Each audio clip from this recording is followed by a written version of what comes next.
Hello, welcome back. This is Jacob, and today we are gonna be continuing the Let's Play for Reverse 1999. So then, last time was quite the episode, right?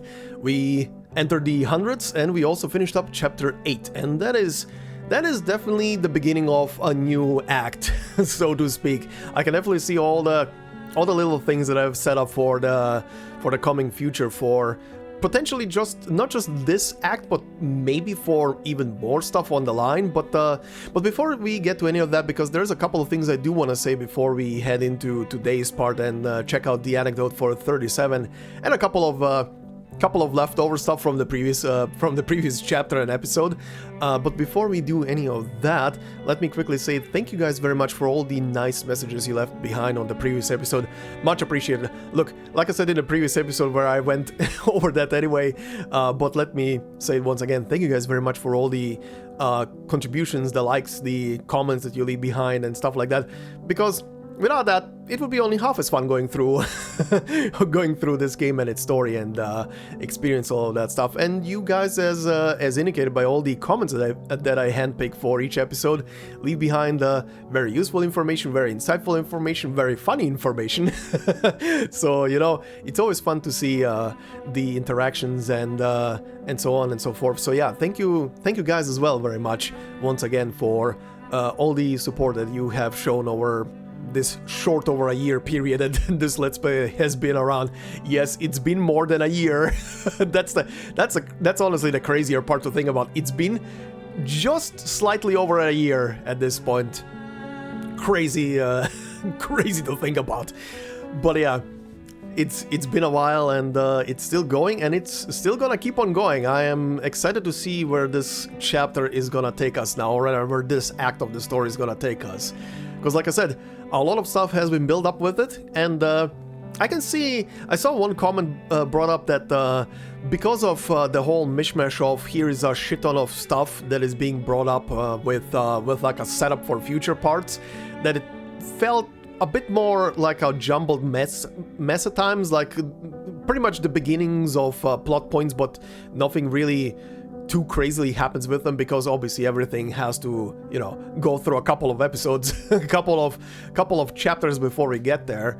But yeah, that's just how our first part of a new act is gonna be, and that's kind of like the normal normal thing.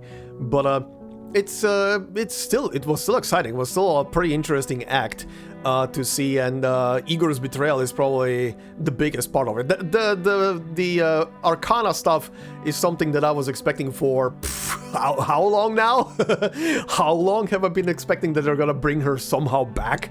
That was too easy of a kill that happened back in chapter 7, right? That was too easy back then.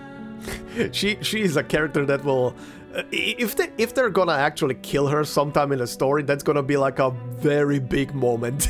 It's gonna be a very big and in some way, shape or form emotional moment. But yeah, a lot of things have been set up with this chapter, and it really reminded me back with how to a certain point, not to the same kind of amount, but to a certain point, the Arcanists also does the same thing when they begin a new chapter of the main story, like way back when Act 2 began with chapter 9 in that case. That one was even weirder than here. Quite honestly, just for comparison, here we had at least Vertin, like we had the core members essentially for our story. We had Vertin here, Ilya was here, even though she kind of played a minor role in the whole story, but she was still here. But Vertin was here throughout the whole chapter. But as a comparison, in Arcanists' chapter 9, when Act 2 was being set up, almost no one from the core members of Rhode Island that we know was present in the story until the very end, when we swapped back to Rhode Island for a brief moment. But the entire chapter took place in a country that we haven't been in yet. In that case, it's called Victoria, aka the Brits, the United Kingdom, for that version, for that universe rather. And it took place in a very small town, and the characters present in the story, even though there were Rhode Island people there, one of them being a elite member, they were still like characters, one of them we've never seen, and the rest of them were kind of like side characters for the region.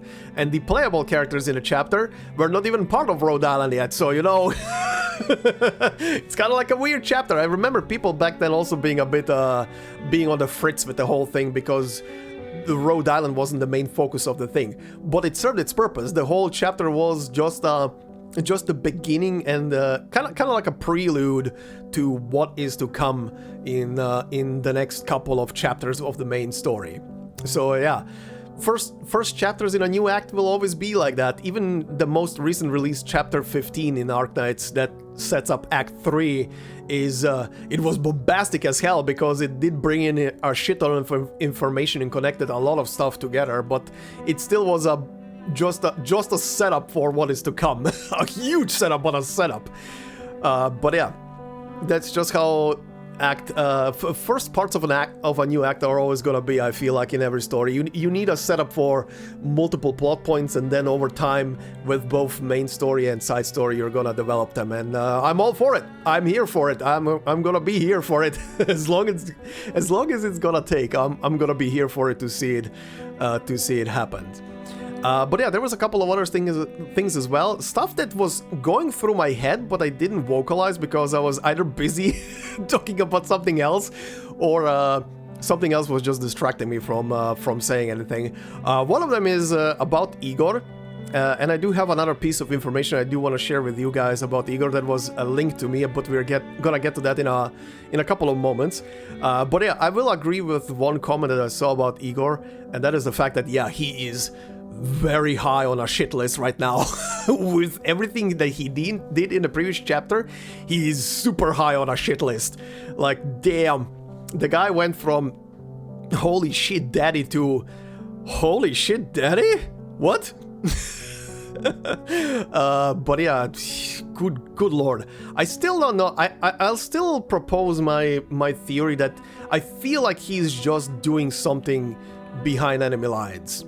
I feel like he and the people he handpicked for this move to join Manus Vindictae, either he picked them because these are people who are, I mean, as we saw in one of them, completely bloodthirsty and crazy, so he doesn't have remorse for sacrificing them, or he just handpicked people who he knows will not complain about going on like a suicide mission, because that's literally what I see him doing there. I have this deep dang feeling that despite the fact that he definitely betrayed everybody, he did so in the good knowledge of, yeah, I'm gonna betray everybody, but I'm trying to create like a clean slate, and I'm trying to get rid of the enemy. And what better way to get rid of the enemy than to, you know, be with the enemy and dismantle them from the inside.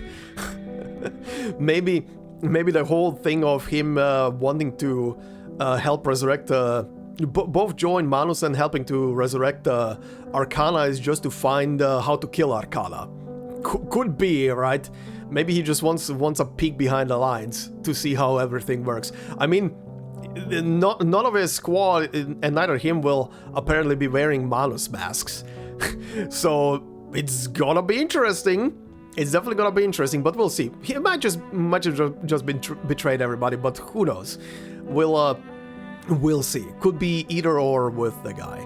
Another thing that I did see brought up, and it was kind of going through my mind as well, but I think I was more focused on the current situation and stuff like that.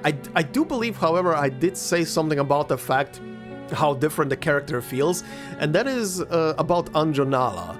One of you brought it up that Anjo really just feels like a completely different person in this chapter, and I agree with that. Like, the first time you see her in Jay's story, she's very aggressive. Then when you see her in Rune 77, she's very meek and scared. And then you have her here in this chapter where she just feels very wholesome and very helpful, and what would be cuddly? Would that be like she feels adorable in this chapter, despite the bloodthirsty part. That one was just badass. But Yeah. Oh, and then the trailer that I was watching literally at the end of the previous episode also kind of portrays her in like 3, 4, or even 5 different mood swings, from compliance to complete obedience to just being a big fluffy pet, and then at the end of the story she just completely betrays them and goes out for revenge, I guess. Yeah, that was a couple of mood swings. Now, one of you did say. And I was gonna wait until we get Anjo's story back into the game, but one of you did say that the wilderness conversation that Anjo has does add to the whole thing, or kinda explains away why she behaves the way she behaves in all those situations. So in that regard, and while it's still fresh on my mind, I do want to go through that in this episode in a moment as well, and just see what that conversation holds, because I'm mega curious, and I don't want to wait a couple of months until her story gets re-added into the game, which obviously when it gets re-added into the game I'm gonna look through that whole thing and her file and her voice files, gonna finally read and listen to those.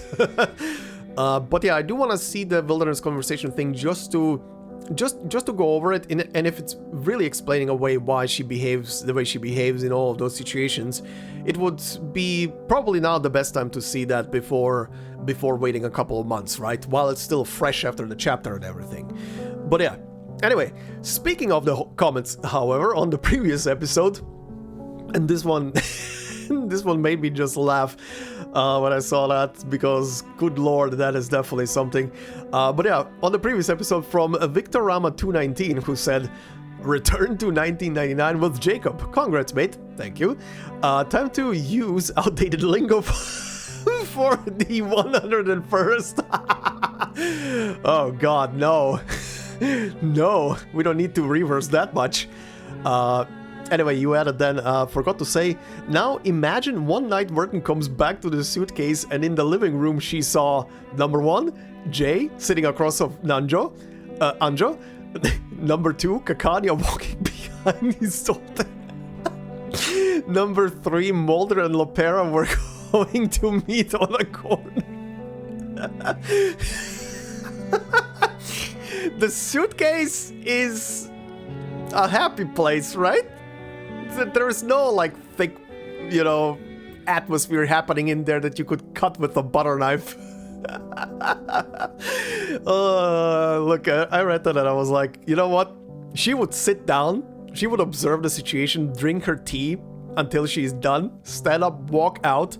In the corridor, she runs across Sonetto and just in passing, doesn't even stop, in passing with her deadpan expression and that low tone just says something along the lines, "We're gonna need new furniture," keeps walking. Sonetto just looks back, huh? And then you just hear crashing sounds in the background. And that's where it stops. That's a 4-panel manga someone needs to make. That's a 4-panel manga someone absolutely needs to make. But yeah, Victorama, thank you very much for that visualization. Yeah, holy shit, with some combinations in a suitcase, there is some bad blood between some characters, and they're all in there at times. Oh boy. But yeah, anyway, like I said, we're gonna do a couple of things here before we head into the episode, but before any of that, let's go in order. First off, considering I started with Igor on the previous episode, or rather, after the previous episode, I got linked 2 images, once again, pretty much the same thing as with Kimberly and the name of the chick that the name is escaping me right now. But I also got handed two officially released images, this time around for Igor, that have been released back with Chapter 8, and this one is kind of funny and just kind of also fuels my theory that there might be just more going on than meets the eye. But anyway, as you probably already see it on the screen, Igor's movie poster essentially, which looks cool. I do like the metal, pretty much metal look to the lettering, very much fitting with him. Also, I don't know. I can't remember if I looked at it in the previous pictures, but at the bottom it says directed and written by unknown power. All right, interesting. Cast: Lopera, Igor, Vertin, Lilia, Mulder, Sotheby, Sophia. Nice. And the tags Japanese and English voiceover retro Arcanum strategy. That last part just is just a tagline for the game. But anyway, the most important part here is the next image, which is a official official Xeno released thing, and it says Igor, rank Admiral, killed in action, November 1990.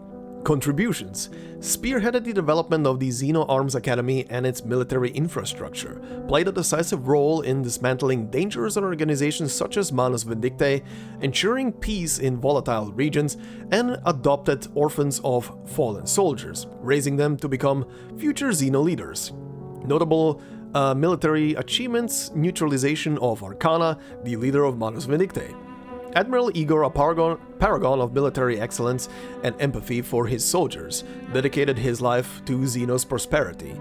In this era of heroes, Xeno soldiers must honor his memory by embracing sacrifice and maintaining strict discipline, and must carry forward his legacy by fighting for the restoration of order and after the storm, and for the peace and progress of the world.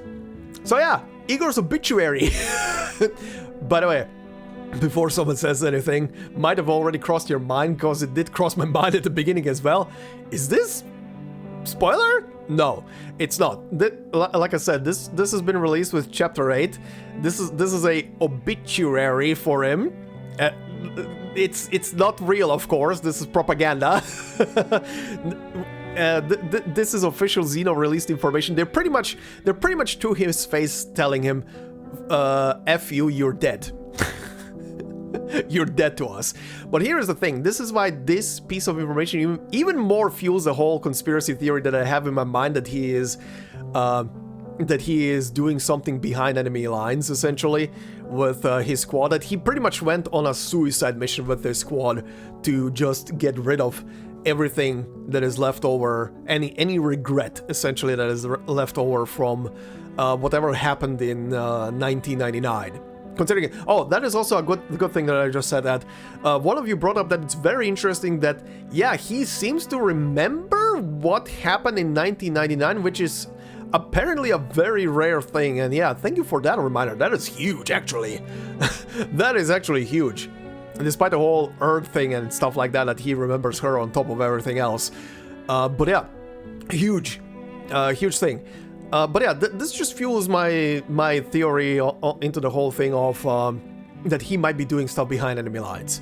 Purely on the fact that this just seems like a twofold thing. Like, number one, it obviously serves Xeno and the Foundation to kind of hide from most people away that, you know, he's still around, he just betrayed everybody. But at the same time, it also serves as a message to Manus Vindictae to show them, yeah, we think about this guy like he's just dead. He's dead to us.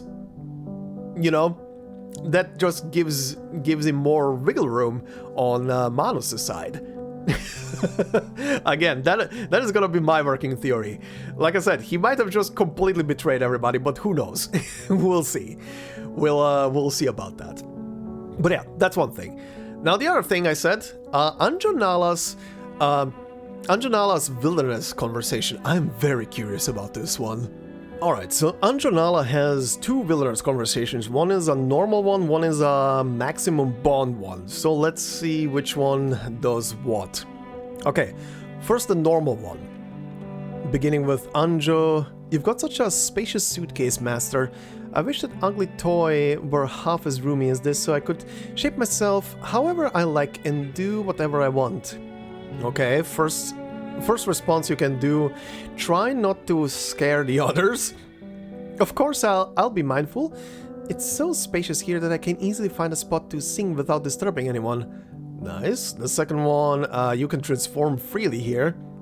You're so considerate, but I'm fine like this. Staying in human form makes me feel at ease. As for when I'm sleeping, That's a bit like snoring. Nobody wants to snore, but it's hard to control. Okay. That's a bit like snoring? Huh? Oh. Huh. Okay. Okay, very interesting. Why is she comparing sleep to snoring? I mean, a lot of people do snore when they sleep, depending on stress levels and everything, but very, very interesting analogy, I guess? Huh. Anyway, the maximum bond conversation. Okay, this is probably the more important one. Let's see. Sometimes it feels I can still hear the ticking of the winder, and the suffocating grip around my neck never loosens. It was unbearable, so I did everything I could to please each new master. Murderers are drawn to dangerous women. Ah, okay. While children seek out nurturing sisters. And then there's Manus Vindictae. They were a chaotic mess. I've never encountered anything like them. As for the current me, is this the real me, or am I still shaping myself to your preferences, master? Okay. Okay, this first bit immediately kind of explains her mood shifts and behavior. Again, she is, at the end of the day, she is the sister of a very famous, as in real life, as in this fictional version of Earth, the sister of Matahari, which was a spy. And as a good spy, you need to adopt different personalities and perform a role, of course. So every single one of her mood swings, essentially, or behaviors, was essentially just adapting a role depending on who was the wielder, I guess. I mean, the first guy was just a mindless thug, essentially. Mindless transformed thug, right? The second guy, I believe, was like a skittish, scared person, so I guess she acts the role alongside the guy. And yeah, considering that she was kind of associating herself a lot with Vertin in this chapter, yeah, kind of makes sense. That also kind of explains away her behavior in the trailer as well, considering she was kind of wildly being shaped by every single one of the, I guess, Manus people that were controlling her in the trailer for her. Yeah, this honestly does explain away quite a lot of stuff. Anyway, the two responses. This isn't exactly part of my preferences. Vertin, do not lie, Vertin. Anyway, she says, "Oh, then what do you like? Maybe I can make a few changes based on my own thoughts and ideas this time." All right. The other response, "What kind of life do you want?" "A life like right now is already great. I have the freedom to live without harming others, a comfortable bed to sleep in, the ability to sing my heart out, and a guaranteed food. Even if this life is shaped by your will, I'm more than happy to play along for you." Huh. Yeah, this is...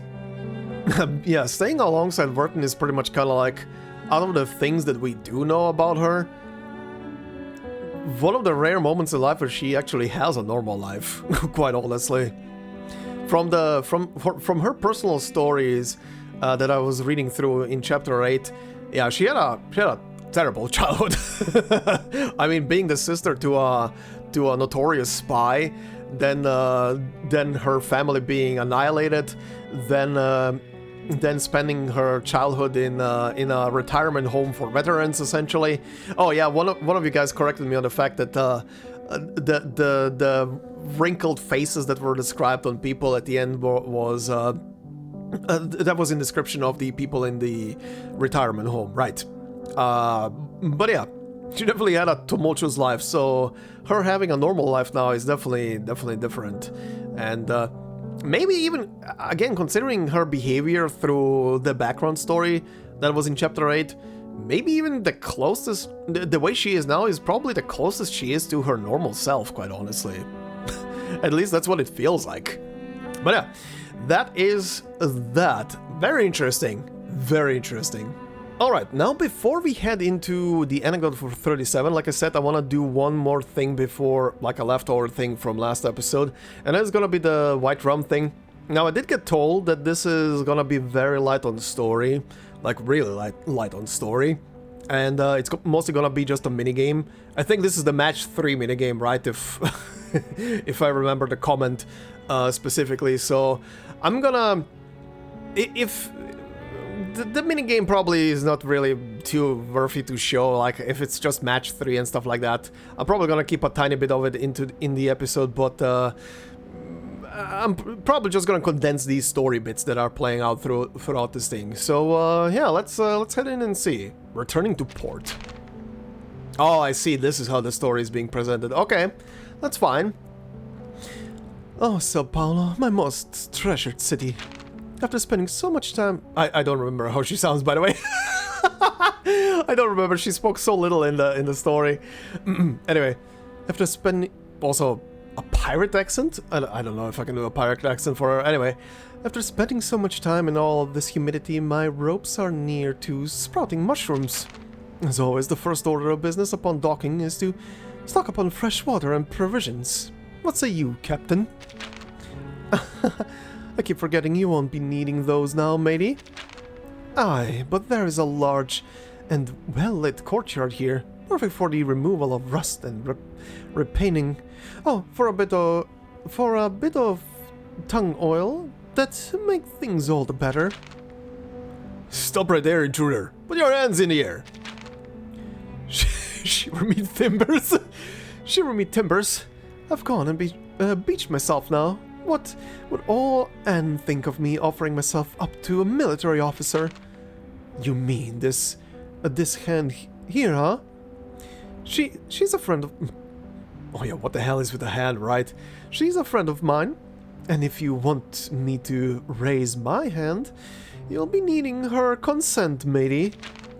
Whatever you are, identify yourself this instant. No need for haste, matey. I'll tell you right now. I'll say it. Right. Run. Damnation, someone needs to quit that blasted alarm. Okay. Uh-huh. And minigame, huh? Oh, this music? Okay. Am I literally just gonna be playing match 3 for this? What is this? Oh. Oh, I see. Return, okay. Okay. This place is well stocked with supplies like fuel and rations. Any savvy pirate would know how to make full use of them. Tap or drag adjacent supplies. Yeah, I know how match 3 works. When 3 or more matching supplies line up, you collect them and they disappear. Tap here to see the current objectives. Okay. Defeat the enemy. Okay. Uh-huh.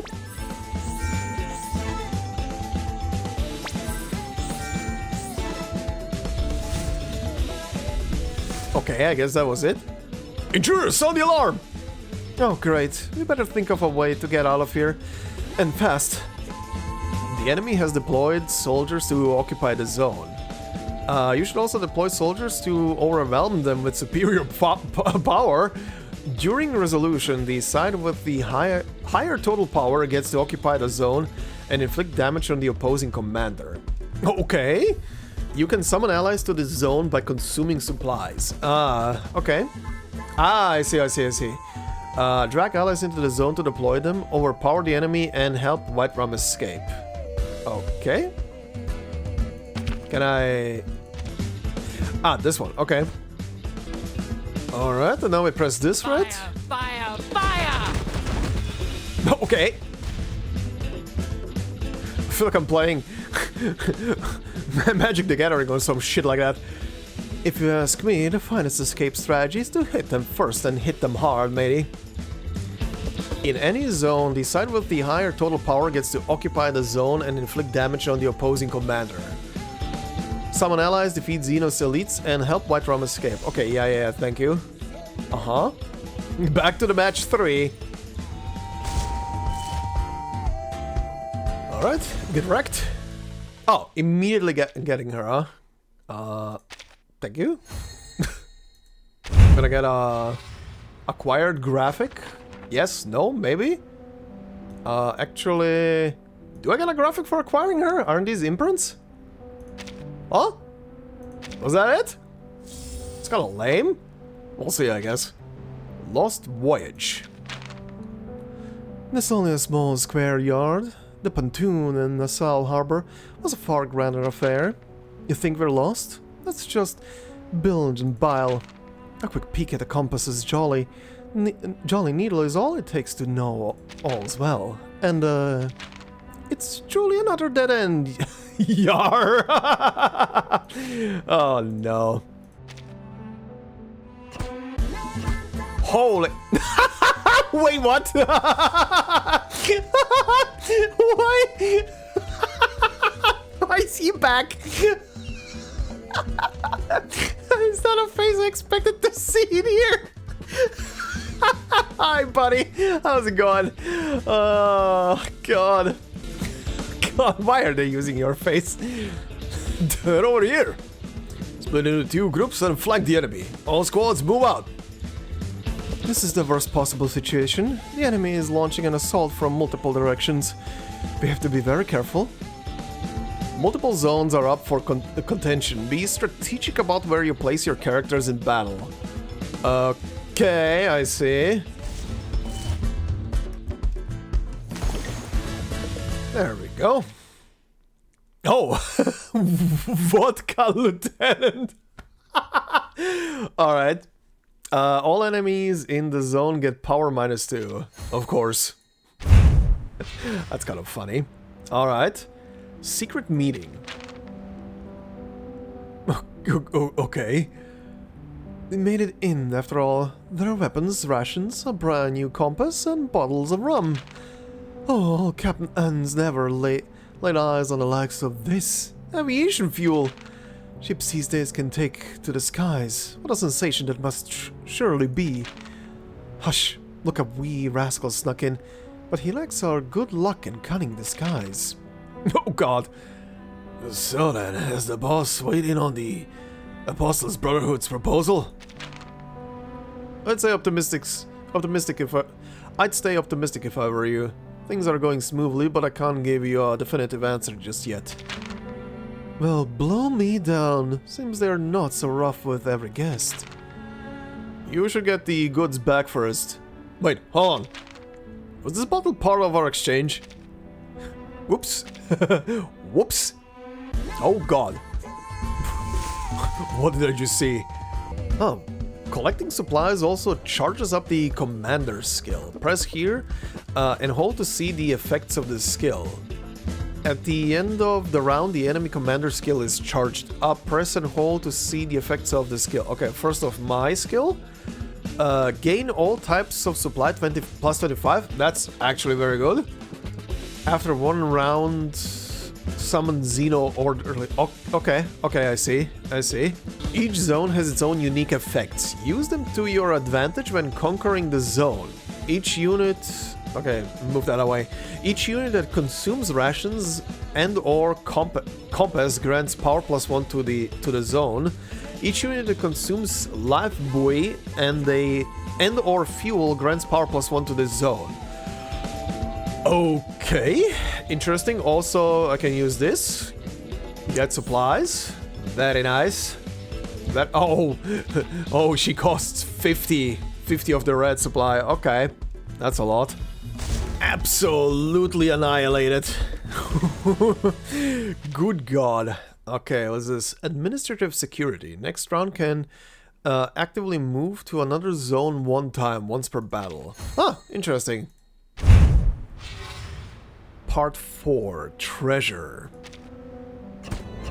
Oh my lord, good lord, the music. Whew. Okay. Also, this is one hell of a music to have during stupid match 3. What's this now? This zone is packed with allies. Tap to withdraw some of them. I see. When an ally is withdrawn, a portion of their consumed supplies is refunded. Note that a manual withdraw is not the same as a retreat in this mode. Okay. Okay, pull out. Also, what do we have? If units that consume life buoy were placed during a round, get matching moves +1 on the next round, okay. Summon Force Xeno orderly in this zone, okay. If units that consume compass were placed during a round, get matching moves +1 on the next round. Okay, also I can use this twice. So give me all the resources ever. Okay. Lily appears, they all disappear. Oh, that's kind of funny. That's kind of funny. There he blows, there he goes. Oh, Lopera. Cost 30 of just any? Or was that? Okay. Active skill. Immediately collect all supplies in the same row and column as the selected target. Passive skill, increased chance of life buoy appearing. Okay, interesting. One-eyed officer. Considering, yeah, I wonder who that is, huh? Enter. Other allies that consume life buoy get power +2. Ooh, okay. A buffer. A new friend. Hold fast, lass. Wait. Oh, it's a Lopera. I'm no plaything. I just ended up in the cargo hold by chance. You flipped me about so much, my sides nearly sprung a leak. Oh, you're an awakened being. But which part is it? The bottle? The bones? Or maybe it's the pirate ship? Oh, that's their first meeting. Call me N Brotherhood, or Duke Dodo, or whatever you like, but don't you dare think of me as a mere pirate ship. Well, it's a pleasure to make your acquaintance, N Brotherhood. Also, Brotherhood? Uh-huh. Is there any significance to that name? Probably is. Probably some famous pirate, I guess. Say, I was wondering if you could teach me some pirate lingo, so I can shiver everyone's so I can shiver everyone's timbers. Lopera, shut up. So I can shiver everyone's timbers at the procession. Well, if you're keen to listen, I do have a bounty of piratical tales to share. That sounds amazing. But now's not a good time for old fish tales. I'm on a mission. Why don't you come with me? We can chat along the way. That's very fun. Also, mouse flew out of the screen onto the other. Toothpick. Okay. What do we have? Overpower each and every zone to win. Oh, okay. Simple. Don't you worry, N Brotherhood. Leave this fight to me. The muskets in those pirate stories are nothing compared to this revolver. Watch closely. Oh, I see. She's replacing now the commander down there. In battle, always try to use your skills strategically and be prepared to adapt to the situation at hand. Okay, so that was immediately collect all supplies in the same row and column as the selected target. Okay, so this, let's say here. Ah, okay, a big plus. I see. Very fun.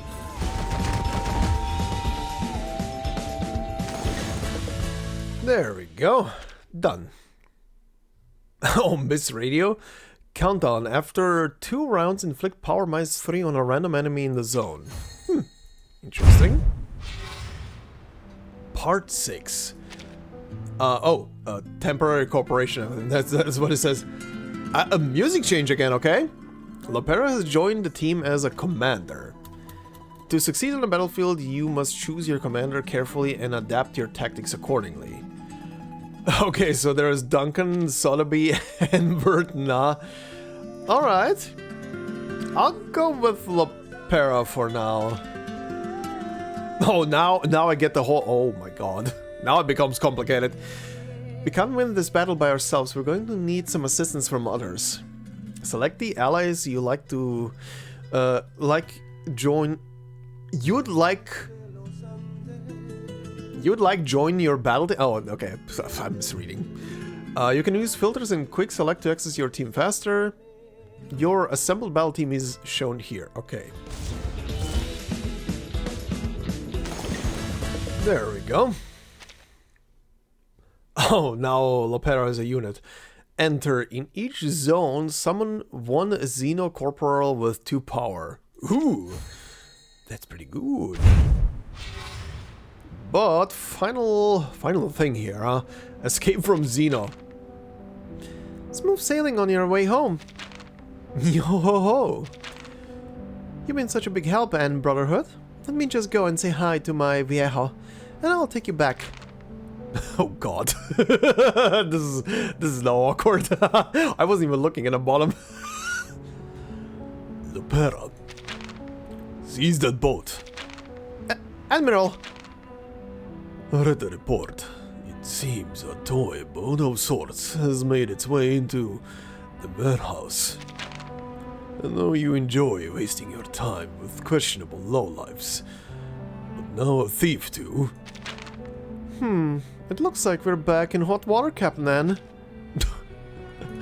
Alright. I'm keeping her. Holy moly, he has 40 health! Admiral, this is all a misunderstanding. Regarding the supplies I accidentally took earlier, I can pay for them in full. Besides, I'd like to remind you, in the army... Xeno doesn't need advice from a thief. Seize it. Alright. Okay, this is gonna be, collect 100 life buoy? Oh, okay. Ooh, well, let's do this, I guess. What do we have here? After zone resolution, get all types of supplies plus 10. That's pretty nice, so I guess I have to win the zone. Enter effects trigger once more in this zone. Oh, this is kind of the Lopera field. The Lopera field and this dingus with his eye patch. During rounds 3 to 5, units cannot be placed in the zone. Interesting. Okay. Well, I'm gonna focus on this one first. This one gives supplies.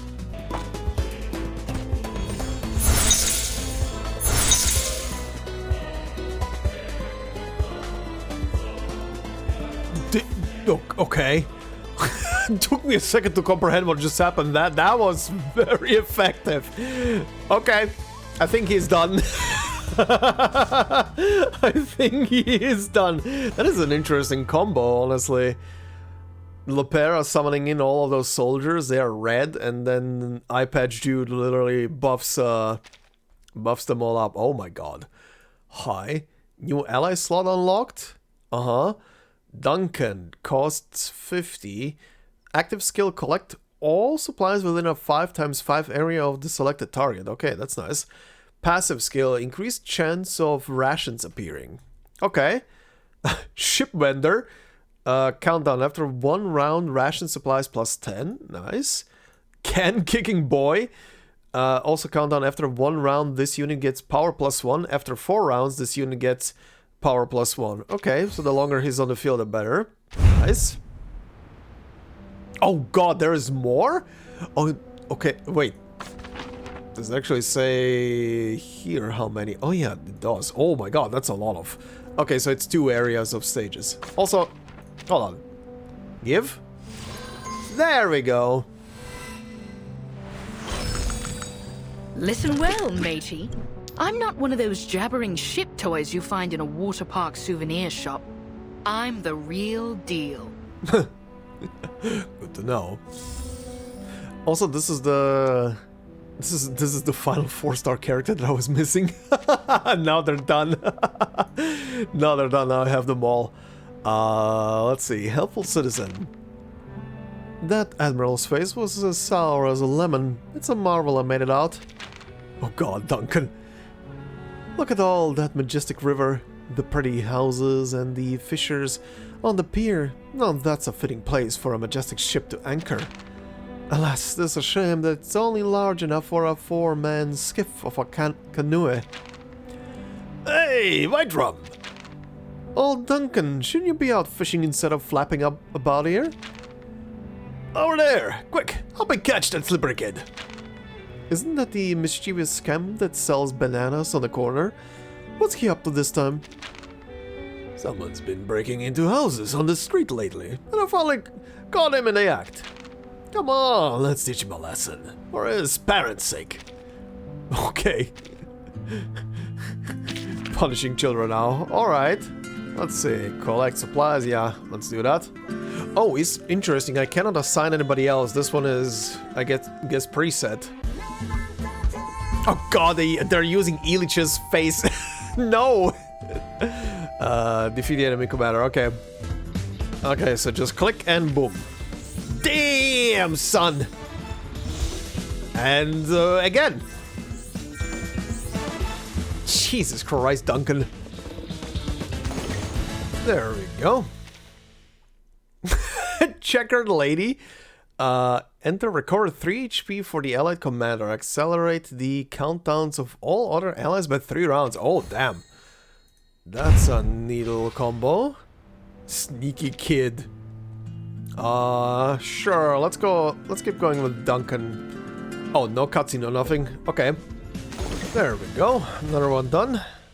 Retired veteran countdown. After 3 rounds, every other ally in the zone grants power +1 to this unit. Okay. All for one. Chess game.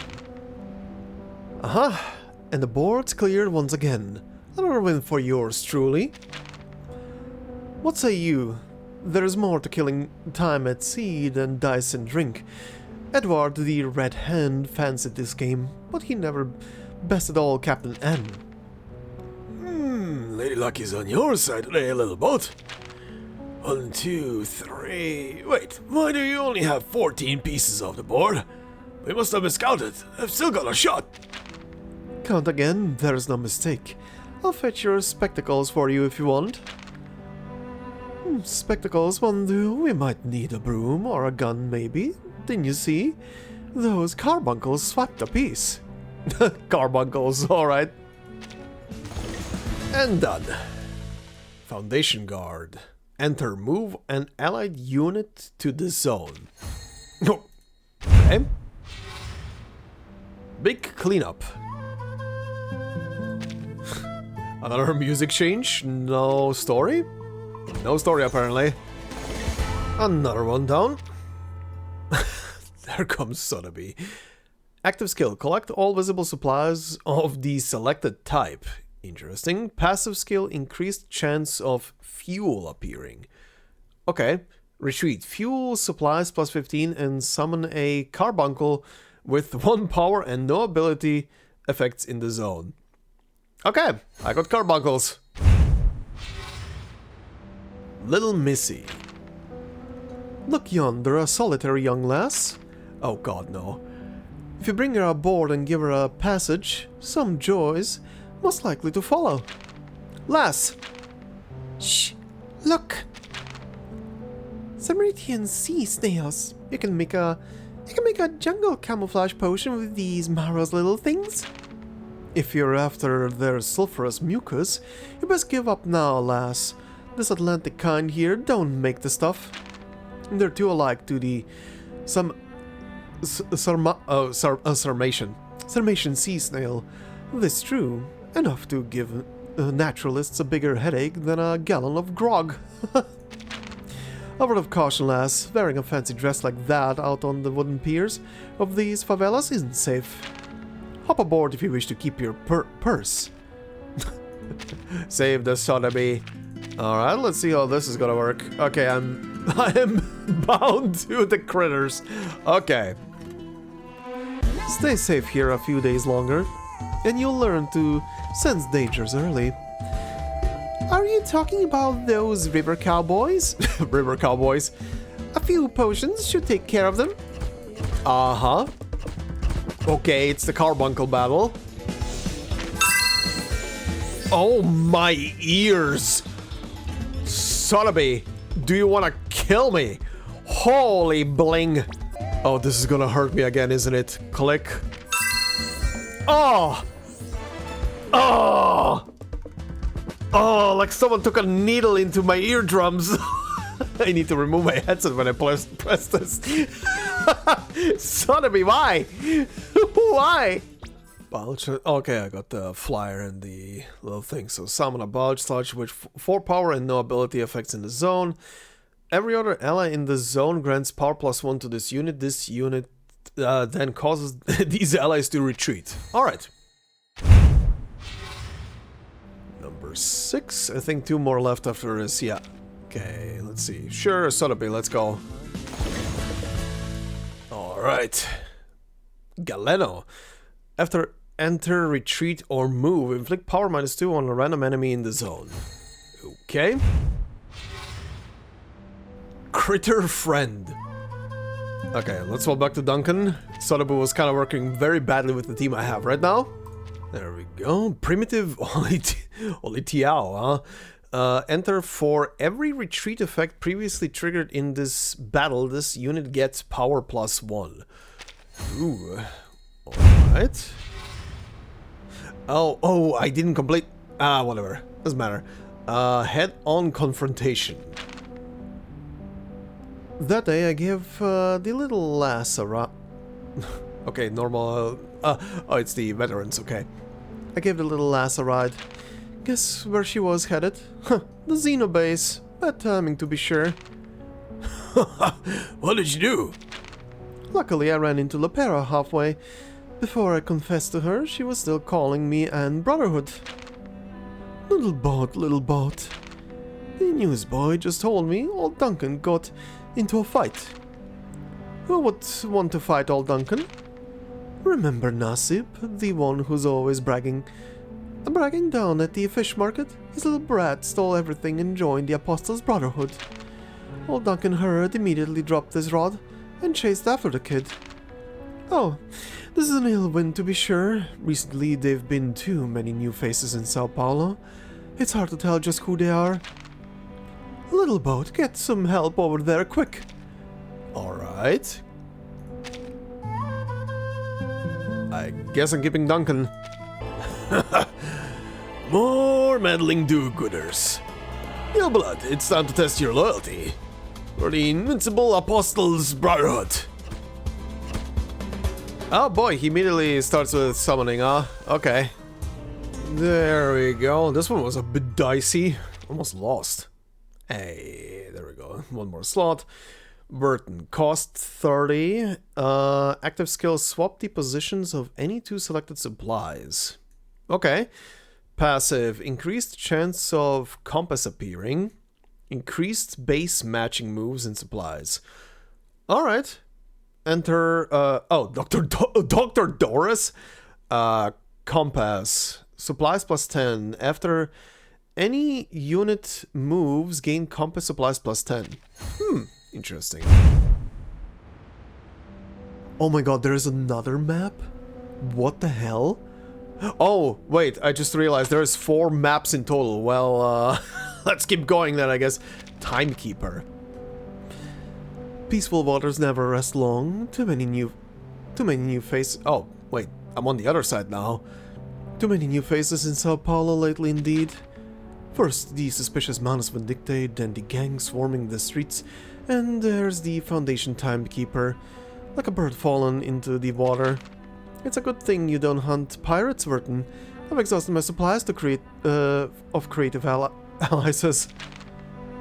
I think that the authorities of the late 20th century are no longer concerned with letters of marque. Of course, though, caution is a good habit to exercise. I say, you've all the makings of a fine captain. Calm, brave, and able to spy the hidden reefs beneath the waves. Huh. Though you're nothing like old Captain N. We'll face many enemies ahead, and I love nothing more than to fire off a few volleys their way. Here, you take command. Thank you for your trust. With just a few adjustments to our current situation, I'm sure we can gain the upper hand. Okay. Vertin. Okay, yeah. Gonna have to use Vertin. Okay, so what are they... Oh, I see Mr. Apple. Dr. Doris, right? Apple. After any unit moves, this unit gets power +2. Okay, Foundation Guard. Move an allied unit, yeah. Galeno. After enter, retreat, or move, inflict -2 power, yeah. Administrative security, next round can actively move to another zone 1 time. Okay. Floating apple acquired. Alright, next. On the move. Do you wanna swap back? I kinda wanna swap back to one of the other ones, but again. So, what is... Is there nothing up there? Okay, anyway. Back to you. You kinda work the best with the team I have. And the team worked kinda fine. So let's see. White moth. Witch moth. After move, this unit gets power plus 4. That's pretty big. Okay, rescue. Continuing, no story I guess for now. Alrighty. Rocking pirate. Move all allies leftward by 1 zone and grants power plus 2 to all other allies. That's pretty good.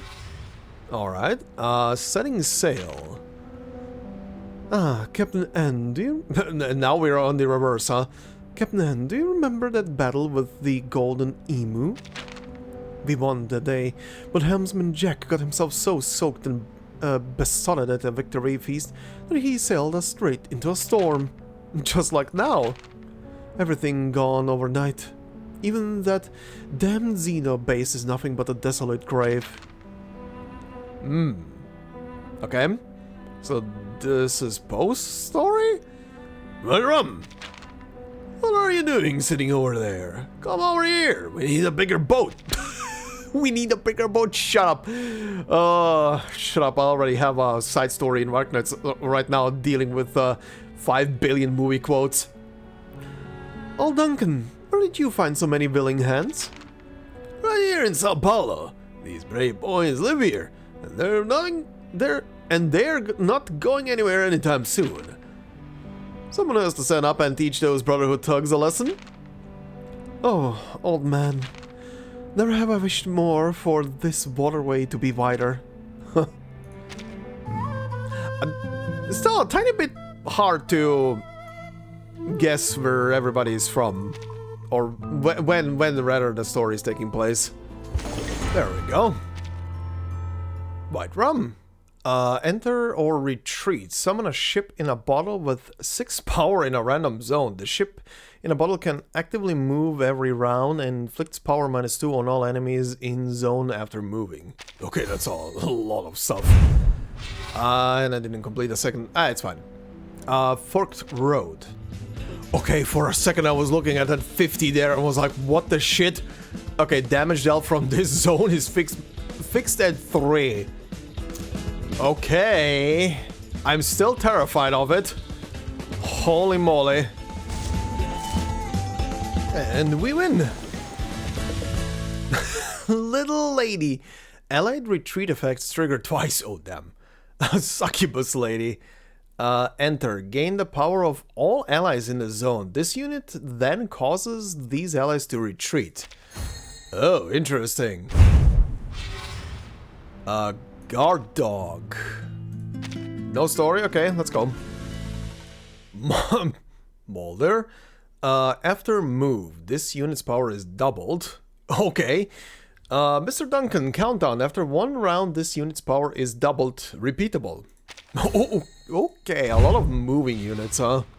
New face. Were you the one who leapt to the rescue here earlier? Sure as shooting. This time we brought more brave lads, and all eager to defend our home, Sao Paulo's way. We'll follow your lead. But where did the Apostles' Brotherhood gather all these ruffians? Hooded, soaked in black oil, many strange faces we've never seen before. Last time Lepera and I were here, they weren't this many. Remember, don't confront them head on. Use your wits. Sure, buddy. Admiral Igor. Enter. Trigger the enter effects of all other allies in the zone. Orbiculum. What are you doing here? What's the duck doing here? Enter. For every enter effect previously triggered in this battle, this unit gets power +1. Of course she does. Right before dawn.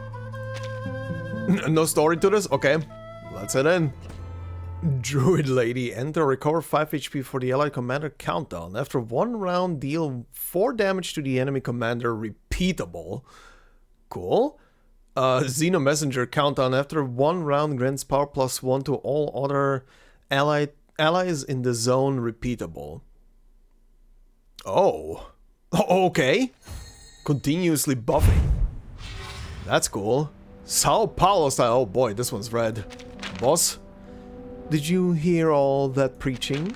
They were prattling on about trials, grace, and something that would engulf the world. Heaven have mercy. Why doesn't the government arrest them instead of forever harrying us pirates? It's not like pirates ever wanted to destroy the world. It's this kind of nonsense that Sao Paulos you've wrapped around their fingers. But for an old man like me, with not many years left, if the world is going to be washed clean by a great flood, I'd just like to sit on the chattering pier and fish. I'll wait with everyone here, watching Sao Paulo's final moments. Honestly, if the price of survival is becoming some newfangled greasemonger or a greasy bottle at that, I'd rather sail right into a reef and call myself a wreck. Damn. Oh, hi, it's him. The sufferer will forgive your words and deeds, ignorant little boat lady. But this forgiveness is for you alone. Sure, but oh my god, okay. That's a start. Alright, done with this section. Okay, the last section is short, but I think this is gonna be pretty dicey. Is this even gonna have story here? What was this called? Aftermath. Okay, yeah. Let's see. Oh boy, I think this is gonna be just the tough battles now, huh? Oh boy, let's go with this. Alright. Destroyed. Holy shit. I have a dumb feeling this is just gonna be battles in this in this area, but whatever. When the current rises. Sure. There we go. Whew. This guy and his follow-up attacks. Harbor Knight. Okay, this is gonna be... Yep, this one. What? Just 150? What? What? Go back. Okay. It is the same shit as last time, just more health on the thing, okay. Alright. There we go. Whew, one more before dawn breaks. Who was the last guy again? Oh yeah, you. Oh god. Oh god, did I win? Did I finally win? Oh my god. Okay, this fight sucked. This fight sucked ass. Okay, so yeah, this set of stages was literally just for extra battles. I am actually surprised that I did all of these, including this last one with both stars, but I'm gonna have to do a cleanup here, I believe. Yeah, this one. Was there here one? Yeah, there was one here. And the rest is fine. Okay, well, that was all of it. That was 3 hours of footage. So, whatever you just saw, that was 3 hours for me. And now back to the regular scheduled Bean Hater program. Oh, God. Alright, 37, please be goofy, please save me from 3 hours of match 3ing. Please. I need a break. I really do not know how long that section is gonna be in the final video. I'm gonna have to see that when I edit the video later. Holy hell. I apologize in advance if, or I guess in post, or I don't know how to... how to do this properly. In general, I apologize if that whole section is gonna be boring or something, but look, I just want to get it done. Oh, but yeah, 3 hours, holy shit. The comment in the previous episode who mentioned that it's gonna be mostly match 3ing and a very small amount of text, you were not kidding, but I think you were underselling how much match 3ing there was. Holy shit, that was a lot of it. Oh, anyway. Oh yeah, by the way, for anybody wondering, this whole thing is unlocked. I haven't read it, of course, but this whole thing is unlocked because it was obviously part of, you know, the the whatever update was, and I was just unlocking it, so for the rewards, right? So I haven't read this, but from what I can see right now, this is gonna be goofy, and I'm all for it. Museum Ice Cream Parlor closing shop. Best wishes to the geniuses who developed the Star of Wonder. Okay. Well, anyway, after 0 new numbers, the young attendees sit around a round table discussing a chilling topic. Is it ice cream? God, I'm ready for something goofy. After all of that, I'm really ready for something goofy right now.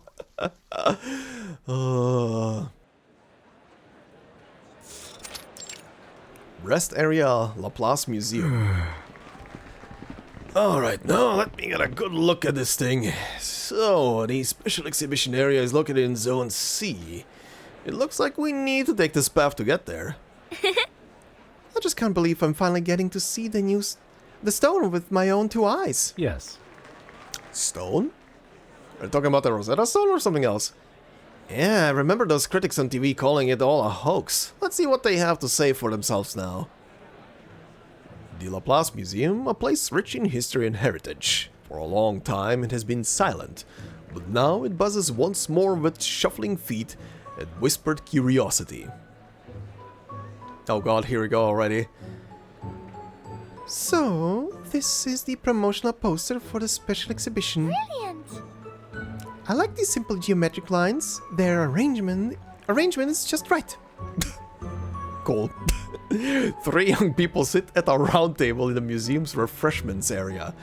One of the girls, dressed in peculiar flowing robes, draws curious glances from passerby. However, her eyes do not budge. They are fixed on the poster in her hand. Its title reads, Laplace Museum Special Exhibition, the Miracle Stone from 4.5 billion kilometers across the cosmos. Oh, a meteor? A small area circled at the bottom reads, Special Star of Wonder themed ice cream available during exhibition only. Oh boy. Sorry for the wait, folks. Here's your ice cream. I don't think we waited too long, but thank you all the same. Come on now, you and your friends saved my shop. I owe you big time. Oh, is this at the end of the story? We're starting with the end? Okay, this is fun. The 2 other young people at the table also received their ice cream. Ezra is here? Oh god. Okay. Oh god, no. For a brief moment, I considered doing an Australian accent. I cannot do an Australian accent. I tried that a long time ago for something Arcanists related. That did not go well. That did not stick with me. I gave up immediately. Right. How did you sound again? You sound like a very polite young boy, right? Looks yummy. Even better than the poster. Right, Mesmer. I wouldn't usually eat this kind of thing. All the same, though, I never thought things would turn out the way they did. Miss Miller... I don't understand. Oh, thank you for the reminder how you sound. Miss Miller told me she considered the survival of her ice cream shop to be a result of your hard work, but I still don't know the whole story. And then there's Miss 37. I know. Everyone at the computing center has been talking about you. They say you're a brilliant mathematician. Holy hell, that was... With that voice, it felt like a stroke. Mathematician. Oh god, that is not going out well. I'm honored to finally be meeting you in person. Please, there's no need for formalities. You can call me 37, and I'll call you Ezra, if that's a... Interesting. Not right. She's not gonna... I guess she's not gonna put numbers to people now that she's off the island. That was an island thing, right? If that's alright. I've heard a lot about you too. Your number. You're precisely as I thought you'd be. Your real and imaginary parts are neat numbers. Not that I dislike that at all. Okay. You never had an imaginary number for a friend before. I've now. Okay, so he's an imaginary number. Never mind, she's still doing the number thing. Imaginary numbers? Like the ones... Descartes? Am I forgetting someone? I think I'm forgetting someone. Descartes? Like the ones Descartes proposed in the Oh, that's what he means. Okay, never mind. I should have read the full sentence. Proposed in the 17th century? You'll get used to it. I had no clue what she was saying when I first met her. To be honest, half the time, I still don't. That's kinda normal. I'm sure that must be an interesting story. I still have some time before my lecture. I'd love to hear it, if you'd like. Sure. Certainly. I think we should start with my theorem that our... What? That our heads in tangent... What? We just started and I'm just gonna keep going. What are you saying? I think we should start with the theorem that our heads in tangent with the table. I'm sorry. Thank you. Ezra is me right now. Sorry? Good. I warned you. Mesmer Jr. sighs. She'd rather just finish her ice cream in peace, but it seems the taste of telling the story sensibly has been forced upon her. Well, it all started with an old classmate, Vertin. It was all because of her that I got mixed up with 37, and a series of peculiar events followed. Oh boy. Oh, this really is gonna be a fun story. Mesmer Jr. begins her tale and time is rewound to 3 days ago. Oh god. Everybody's adventures with 37. Lobby Laplace.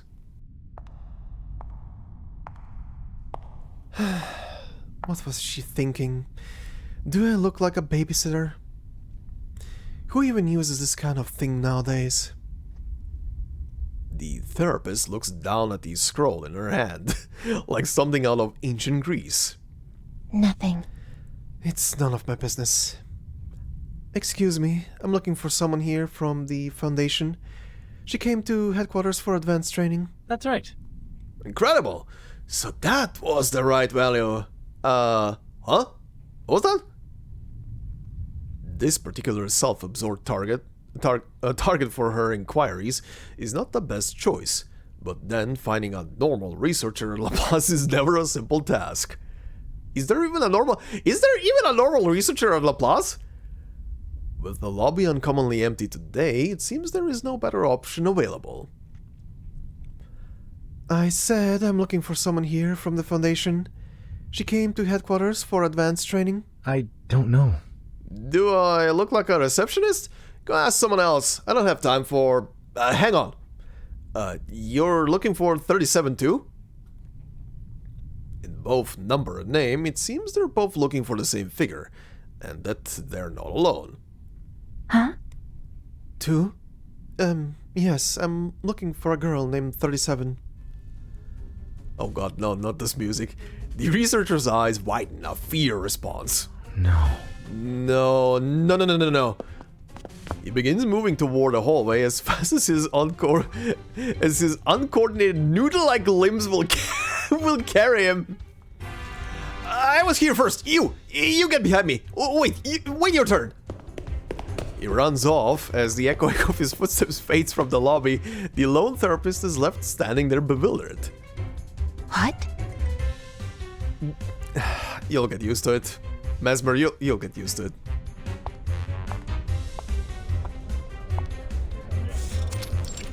Hallway Laplace. What's going on here? Researchers are spread across the corridor like an outbreak of gray-coated mold. Some are locked in heated discussion, while others sprawl out on the floor or lean against the walls, writing, notating, and sketching out figures and graphs, all of them enthralled in the kind of manic frenzy Mesmer Jr. recognizes, but certainly does not condone. Okay, I got it. So that's why the lobby's so empty today. Emptier than usual, anyways.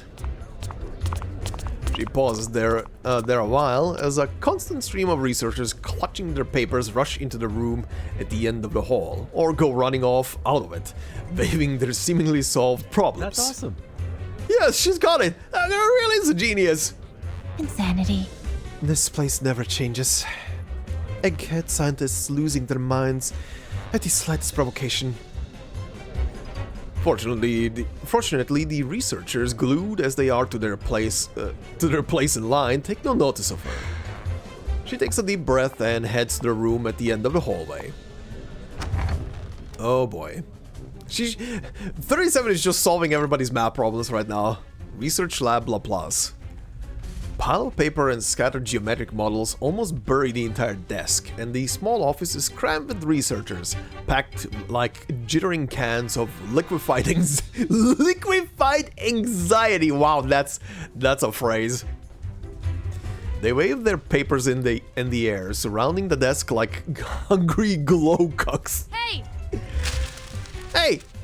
Hey, 37, look at this! I calculated it using the method you suggested last time. Here's the new data, but now a new problem's cropped up. Wait, it's not done yet. Wait your turn. I've been waiting all day, you buffoon. Swallow your pride and just accept 37's algorithm is simpler than yours. What? Tosh, dribble, and balloony. Just look closely, you This So gross. That is a voice line. That's a choice of voice line. This is literally what I expected from 37 walking into Laplace. What kind of mess have I walked into now? This place is a battlefield in egghead hell. The therapist draws a sharp breath, pulling her head out of the chaotic abyss. Personally, I'd be more inclined to employ the metaphor of valiant heroes catapulting themselves into a courageous confrontation to earn the favor of their goddess. X, I know they're not around yet too much, at least. I know only around the 80s and 90s they became a thing, but X feels like he played potentially every Dragon Quest game that ever came out. X. After the initial surprise of hearing the familiar voice, Mesmer resumes her usual indifferent expression. Do you intend on becoming one of these heroes? Rather than genuflecting? That's a word. Rather than genuflecting to win the favor bestowed by this goddess, I intend only to extend an invitation her way, to join me in spectating a sumo wrestling match. What? What? However, encountering a friend here, that's you, Mesmer, I must admit I have indeed been taken quite by surprise. I didn't take you two to be the type to enjoy these gory spectacles. Even when faced with challenges, you lean toward resolving them independently. Oh. The papyrus scroll cradled in the brunette's arms is an obvious clue. The young researcher may excel at constructing complex systems, but he's just as adept at circumventing obstacles and distractions to find the truth. Was this the Timekeeper's doing? She certainly knows how to use people to get what she wants.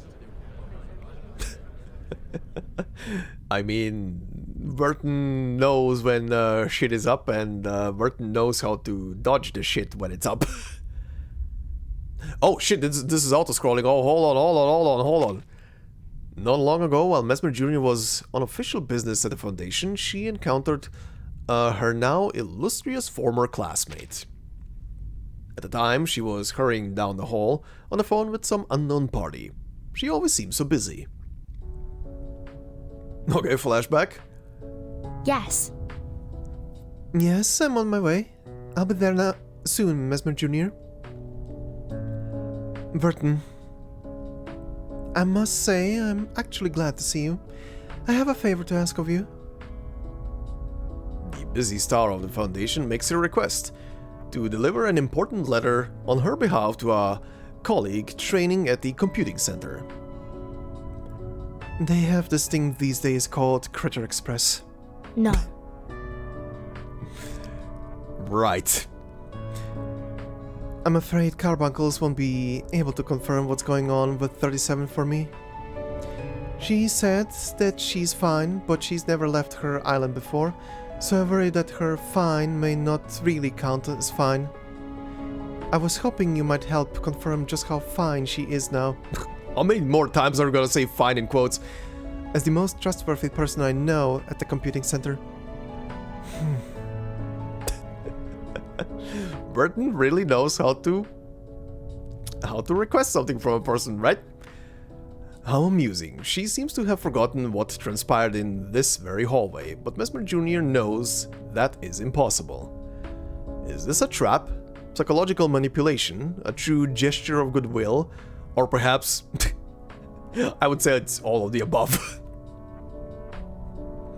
She should have said no. Well, honeyed words make for good bait. I understand. I really don't know why she insisted on asking me. And I have always trusted her judgment, particularly when it concerns people. Mesmer Jr. doesn't wish to dwell on the topic. Her eyes reach for the room down the hallway. Anyway, how would you describe things around here? Vertin leaves this girl with you for a second, and now it looks like she's being eaten alive. How long has this been going on? Since the day she arrived at the computing center. Do you recall the problem Baird left on the blackboard to the left of the lobby over a year ago? The one no one could solve? That girl passed by during her first day perambulations, and 2 seconds later, bam! She had the answer all chalked out. Since then, this hallway has become the rowdiest strip in the entire LSCC. Mesmer Jr. looks at the researchers coming and going, a frown growing more evident on her face.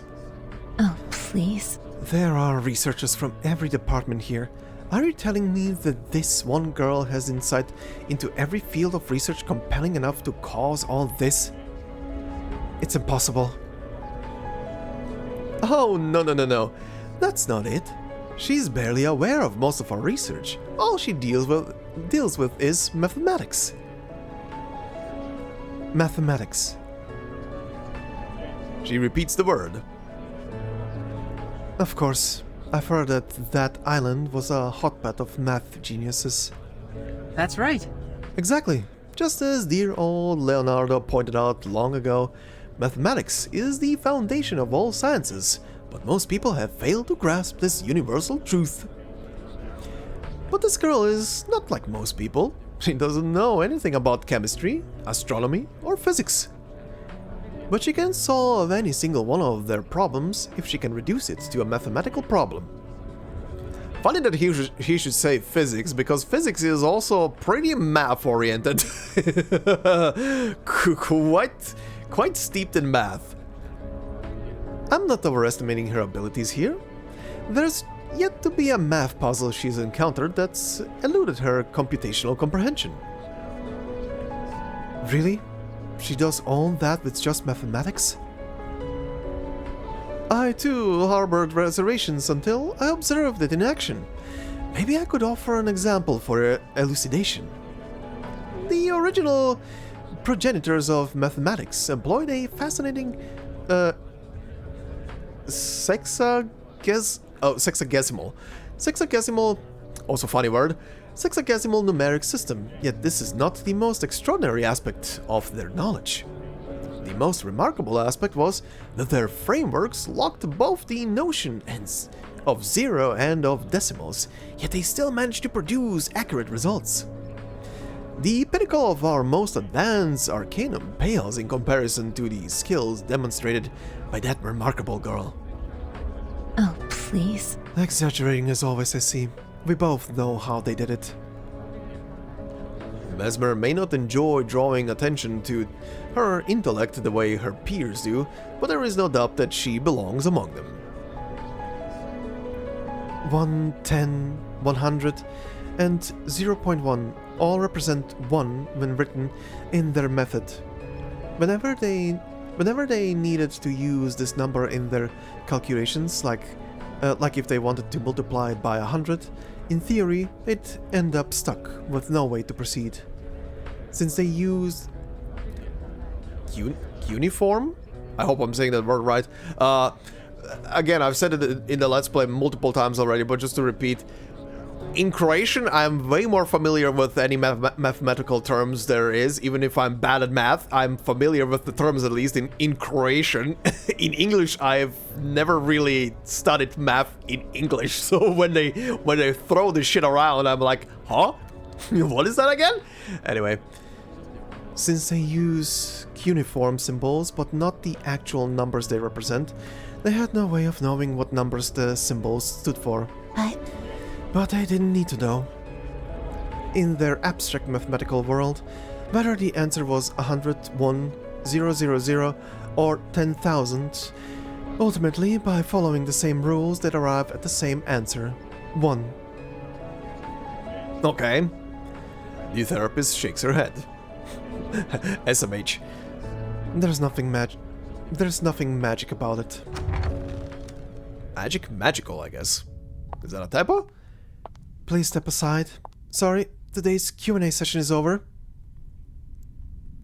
Don't do this. By what right do you think you've got a monopoly on 37's time? This is a travesty. All of Laplace will suffer you here. You're holding... Wow, that cut. You're holding back global scientific progress. She slams the door. Global scientific progress will have to wait. Okay, I like the story already. This story is goofy as hell. Alright, now... Mesmer Jr. clears a path to the desk. Beneath the desk, next to a chair rendered an impromptu bookcase due to the pile of paper stacked on it, hides a head of tangled, light-colored hair. So, it can be proven that when n is greater than 2, there are no positive integer solutions. This proof is correct, but his method is different from ours. Incredible! Oh god. Oh god, she found a world of stimuli. Oh no, this will not end until she encounters a problem she cannot solve. If there is one. Oh no. Okay, let's see. Platonic solids. A beautiful hypothesis, though unattainable, the heart yearns for it. Alright.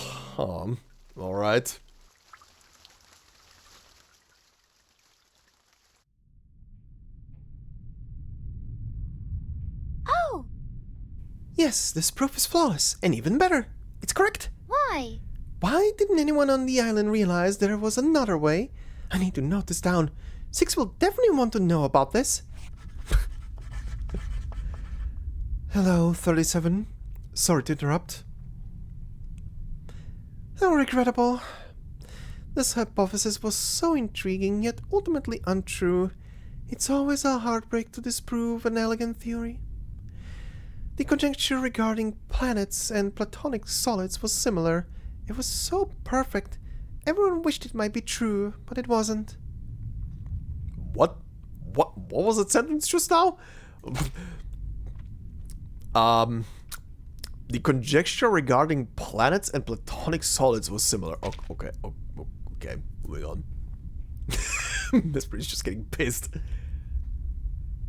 The girl beneath tangled hair is absorbed in her own world. Perhaps it is just her imagination, but there is a trace of melancholy in the girl's voice. But who could feel sad over a mathematical proof? There must be some perfect order, a function through which all things can be predicted. We just haven't found it yet. Error, then, doesn't really mean failure. Within each failure may lie the key to truth. Oh. Yes, this must be it. Ow! A dull thud, an expected result. That is why children are usually not permitted to play underneath tables. Perhaps you should consider utilizing your chair for its intended purpose, 37. I probably should have asked before, but why exactly did you follow me in here? Because he's a mischievous little shit, that's why. Oh, don't be like that. I didn't say anything about carelessly abandoning my previous intention of extending an invitation to our computational celebrity to partake in spectating a muscle-bound sparring competition. What did I just say? What did I just say about him? I still need to read his story. I still need to read his story just to see how goofy and bullshit it's gonna be. When it comes to X, the more long and nonsensical words he puts in a sentence, the more likely he's trying to hide something. Game, tell me something I don't know yet. Tell me something I don't know yet about this guy. But prying the truth from him would be effort she'd rather not waste. She's better off ignoring him. He's one small spore of grey mold left in the room, that's all. Mesmer, please. Are you okay? Oh, I'm fine. essentially. If you consider my head to be a circle and the edge of the table as a straight line, then no matter where I actually hit it, at the moment of collision, my head was only briefly tangential to the table. 37. You bumped your head. It's fine. Not intersecting, not separate, but in tangent. This is a very good positional relationship. What? This is a very good positional relationship. From the center of the circle, my head's ideal model center, aligned through the tangent point, must be perpendicular to the table. Woof.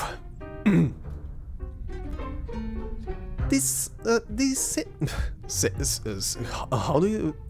I think you say it's sin as well. Okay, anyway. The sin of 90 degree is one, the I hope it said sin in... I know that's how we say it in Croatian. I hope it's the same in English.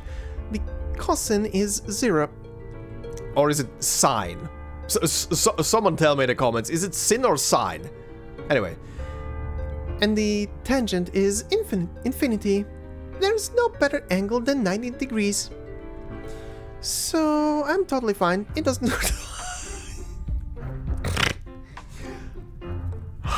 Only 37 needs a math equation to explain. I bumped my head. I'm fine. Good. Fine. In truth, her peculiar explanation, coupled with the tears welling in her eyes, is not at all convincing. Yup. You're a new face. It's an odd way to get across the question. Most might say, "Who are you?" or some other politeness. Politeness? Politeness? But then this girl is not most people. What's the next question? What numbers have you brought me? Let's have a look at your problem. She extends her hand to the therapist. It appears this is the protocol she has established with the Glavacucks from earlier. Oh boy. The number I've brought is 6. She places the papyrus letter in the girl's palm. Oh, it's a letter from 6. 6? A perfect number. Yes. 6 is a good number. A familiar number. What kind of proof do you wish to make with this number? The girl's mathematical babbling slows as she glances deeply at the papyrus scroll in her hand, lost in contemplation. Nothing. I don't have a problem. This is a letter from someone named 6. Vertin asked me to give it to you. Oh! Vertin? And 6? Vertin? Question mark? 6? Exclamation mark! Her eyes light up. She grabs the outstretched scroll and unties it in a flurry of movement. Let's see what 6 wrote. First question, are you getting used to life over there? No problem. That sounds like almost completely different voice actors, what the hell? No problem. I am indeed. Meals are delivered to me daily through an intriguing pneumatic tube system, and they don't serve me any beans. That's the most important part. This allows me to focus on my research without any distractions. Second question, have you gotten sick? No, I'm in good health, though without Sophia to comb my hair, it has gotten a bit matted, but that's alright. I just cut out the parts I can't untangle.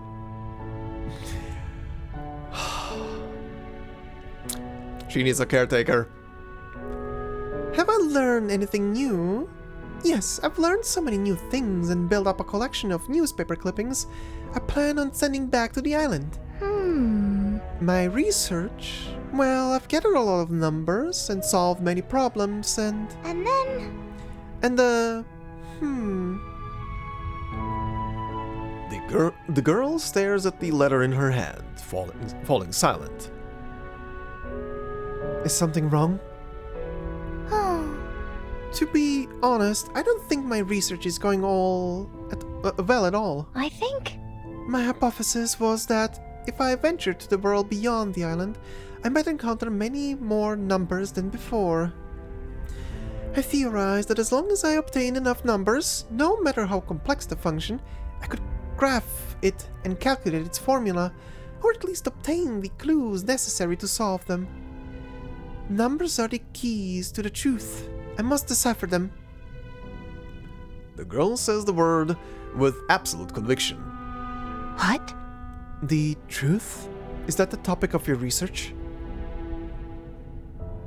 Right, she is researching that. Okay. Yes. The response comes without the slightest ambiguity. Last time I failed. I got the answer, but I was too slow, and it wasn't enough. It wasn't complete, and bad things happened. That's why I need to find a better answer. A more complete truth. Then the bad things won't happen again, and everything will function as it should, in the most ordered manner. Is that so?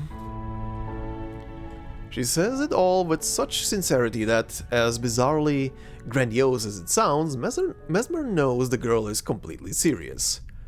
But how could she even begin to evaluate such a overly ambitious goal? Before she can respond, the girl lowers her head. I've run into a problem. Okay, this music, huh? I've encountered many more numbers, but I still can't decipher the functions at work behind them. It feels like... Oh, are you familiar with hopscotch? Okay. The kids' game? Yes, Sophia taught me how to play it. I think my situation is a bit like hopscotch. Very funny that she's using that thing again. Okay. Just kinda shows how much that left an impression on her. Anyway. The name is totally unfamiliar to her, but the girl seems unaware even of the need to explain that much. She lowers her gaze and takes a step forward on the laboratory floor. Huh. See? Numbers can be found within all things. So now I'm currently in this square. Okay. Sure. As far as she can see, there are no squares in the floor. And what does she mean by numbers can be found within all things? I mean, she has a point. Numbers can quite literally be found within anything. And behind the numbers lies the path to the truth. But, The girl looks at the floor in front of her, shaking her head. I can't see where the next square is drawn, so I'm stuck here, unable to move forward. Alright. I understand. She doesn't understand at all. A part of her wishes she could say, well, keep trying, I'll be leaving now. But as she watches the girl, who was so exhilarated reading that letter and now appears so despondent, she cannot bring herself to say it. You see, that's the why of it. The therapist's glance signals for the mold behind her to remain silent. Reduce the mold. I'm not sure of the specifics, but it looks like you've hit the block. This is very normal. I'm sure nearly everyone on the computing center has been in your shoes before. Do you mean it?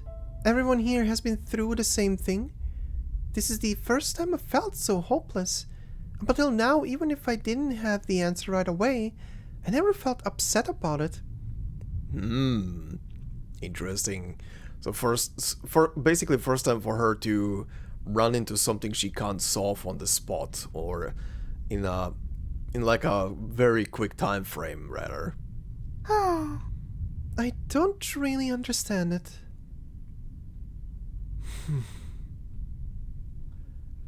The experienced artificial somnambulism therapist needs only a glance around the room to identify the problem.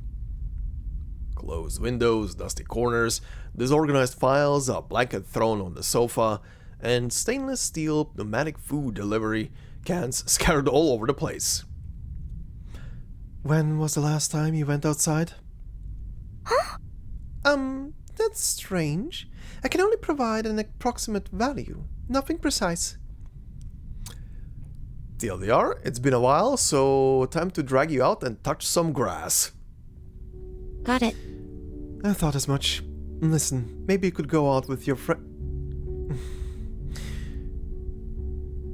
Mesmer Jr. holds back the second half of her sentence. She knows something of the girl's background. She left her home and came to the computing center alone to carry out her research. With everyone from Team Timekeeper preoccupied with other tasks, 37 most likely doesn't have any friends to go out with. Maybe I should... Perhaps I could. Perhaps you could go out for a walk or something. Her professional ethics demand that she offer this non-committal, all-purpose suggestion. A walk? The girl thinks for a moment, then nods. You make a good point. A walk might help me to progress my research. It is a solid hypothesis, at least. Previously, when we needed inspiration, we might take a walk on the beach or calculate the trajectory of seagulls while relaxing in the sun. The suggestion is accepted, but the girl still appears hesitant. Perhaps I shouldn't let such trivial worldly concerns hold me back, but I've discovered that there are no beaches nearby and no seagulls either. Oh. So that's why I'm not all that enthusiastic about going out for a walk. How about a park? Some people are blind to their own emotions. They disregard their own feelings and immerse themselves in solving other people's problems. This is true of one of her classmates and of the girl standing before her. Mesmer Jr. doesn't know much about 37, but she surmises the problem is not just an absence of sand and seagulls. Yup, it's because her good old friends are back on the island, or well, one kinda did a thing, right? Her work was over. She shouldn't even be here anymore. Maybe you could go somewhere else? Do you have any suggestions? Well, you could try... Blind spot emerges. Mesmer is not quite skilled at relaxing either. True! But by luck, the mole... I keep forgetting that she calls him the mold! But by luck, the mold still growing silently in a room happens to be quite an expert in the field. The mold growing silently in the room. This story is great. Looks like... Ladies, it appears you might require my advice. Would you like to hear my 2 cents? Oh god. Is this kind of like the goofiest anecdote I've read so far? Or character story in general? I can't remember any of the other ones being like this much of a goofball of a story. Alright. Deviation. Those mischievous little things always arrive unexpectedly. This story actually, the way it's goofy and everything, honestly reminds me of how a lot of times these summer stories that we on Global get in winter, these summer stories for Arcanists are. It's like the one story in the year where it's absolute goofs and laughs and everything crazy and comical, but the rest of the year it's just tragedy with morsels of happiness. This game kind of does it the same way. Anyway. And now, lucky me, I'm honored to serve as the escort for you 2 ladies. If he says he's on a double date right now, I'm gonna laugh my ass off and he's about to die probably. You're late. Sorry. Sorry, but at least I'm not the last one we're rating on. 37. The fourth chair at the round table is pulled out. The young researcher seats himself with his characteristic smile. Sounds like you're expounding on our recent narrative. Ezra, my friend, can you deduce our current destination? Too simple. The question is simple, but as usual, we'll need a hint. We are currently within the domain of this function. I think... I think I'm beginning to understand Miss 37's sense of humor. It's here, isn't it? The Laplace Museum. Mm-hmm. Correct. Plot.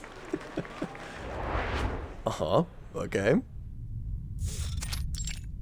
Gallery, Laplace Museum. I've heard of museums before. This place is like a number line marked with important points. We can't mark all the good numbers because they're infinite. Brilliant!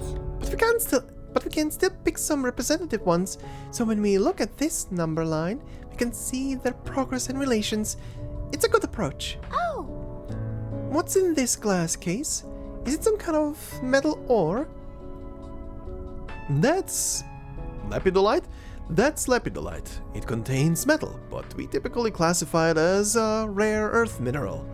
People often confuse it with zircon, but I must assert there is a substantial difference. But I thought you'd be more intrigued by the azurite adjacent to it. See that ethereal blue color? It typically captures the eye before its neighbor. All the crystals inside have 3 axes perpendicular to each other, but the lengths are not the same. It's not a perfect shape. This one is different. Look closely. If we took a cross-section, it'd form a perfect square. The 4 faces of these crystals are symmetrical. Wait! A perfect number. This voice line. Look at this, the crystals. There's no mistaking it. They're made of dodecahedrons.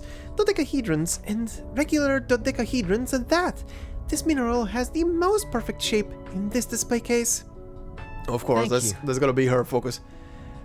Then allow me to thank you on behalf of this garnet. In fact, I also have a fondness for this stone.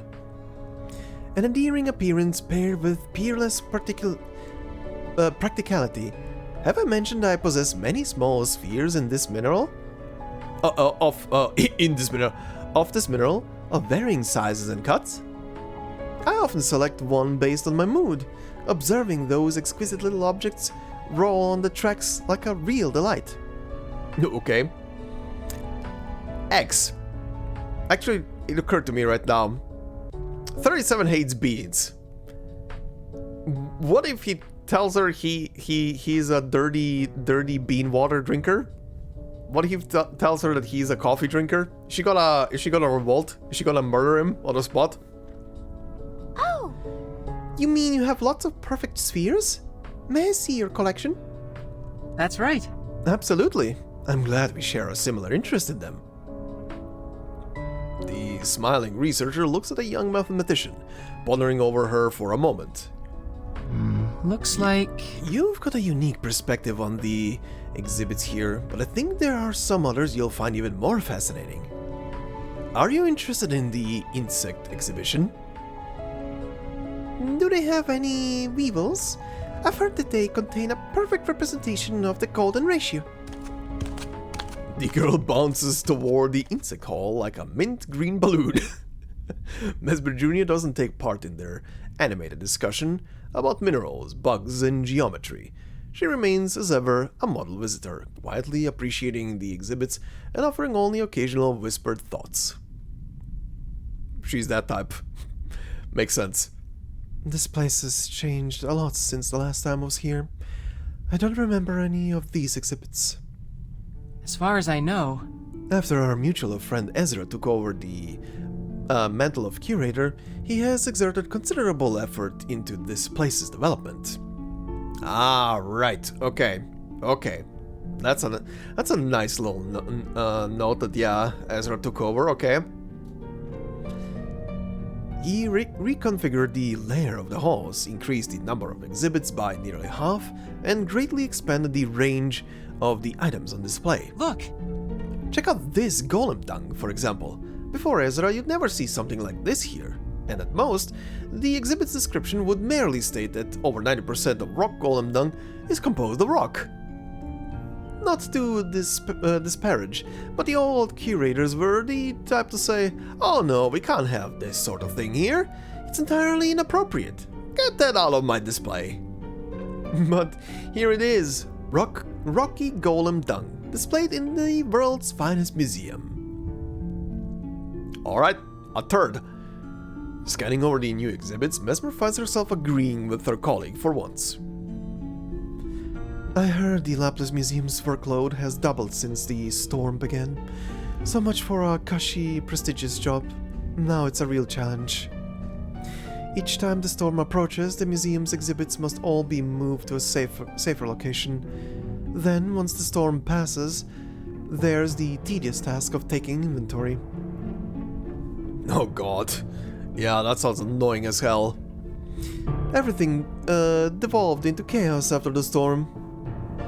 Painstakingly achieved results obliterated overnight. After living through it several times, it's difficult not to lose hope.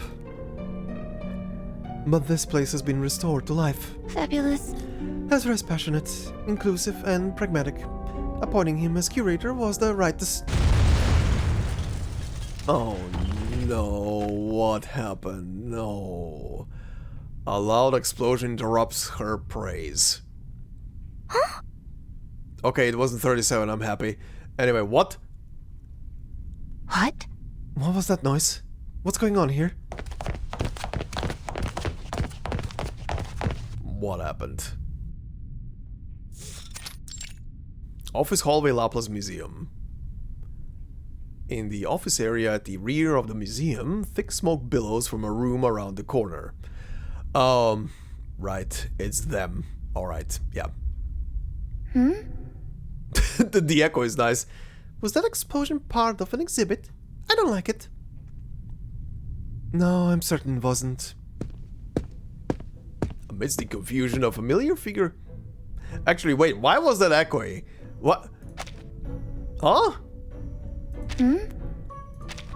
Was that voice line from when she was in a cave? And the echo effect is just paired with it? Anyway, amidst the confusion, a familiar figure emerges from the smoke, and Mesmer Jr. instantly sees red. Ugh. Yep. Damn it, I knew the data was way off. Those dumbasses must have volcano ash for brains. Fortunately, I came prepared. Try this on for size.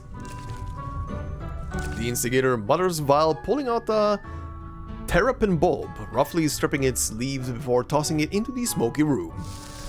In a matter of moments, the room ceases to spew smoke into the air, much to everyone's relief. I'm so done. Couldn't that heat-resistant lair have lasted just a couple more seconds? Insanity. You're not done with me, you aren't. How about you explain why you're here and just what you think you're doing? Isn't it obvious? I'm making cupcakes, of course. What? What? What? What? What? Cupcakes? Alright. Cupcakes? I do love cupcakes, especially with a cup of fresh brewed coffee. So gross. Stop joking around, Medicine Pocket. What were you thinking, bringing your insane experiments here? Does Ezra know about this? How in the hell... I just can't believe you. Mesmer Jr. has no patience for Medical Pocket's less than reasonable excuses today. She feels the need to retract her praise for the new Laplace Museum curator. It's clear to see that the young man's overly generous attitude has opened the door to certain shameless individuals. Keep away from me. Fine, you know what? Do whatever you want. The therapist makes her decision. A wise, rational, responsible decision. Follow me. Yeah. Let's keep moving. 37. Just ignore this person and this unpleasant little episode and continue our tour of the museum. Of course, if the cupcake lover wants to stay behind, he's more than welcome to. After all, sometimes you need to be careful about the company you keep. Right? 37? The mint green balloon she reaches for is gone, having floated over to the beagle. Huh? You mentioned the data being off. What data? May I examine it? A variety of horrible scenarios flash through Mesmer's imagination. Of course, anything to do with numbers seems to carry a special allure to her companion. Leave me alone. First of all, who the hell are you? And second, what's it to you? Wait.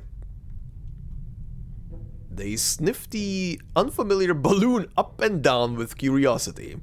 Is that... Oh, you're the one with numbers for a name. I've heard of you. Not rigorous. That's totally inaccurate. There are infinite sets of numbers in the world, but I'm 37. Just one number. Fine, whatever. Just show me what you can do, number brain. Come on over here and take a look at this for me. Oh god. Wow! The mint green balloon is whisked away by the beagle. The horror begins to feel real. Oh no. Oh, what now? I think it's about time you answered my question. What exactly are you researching?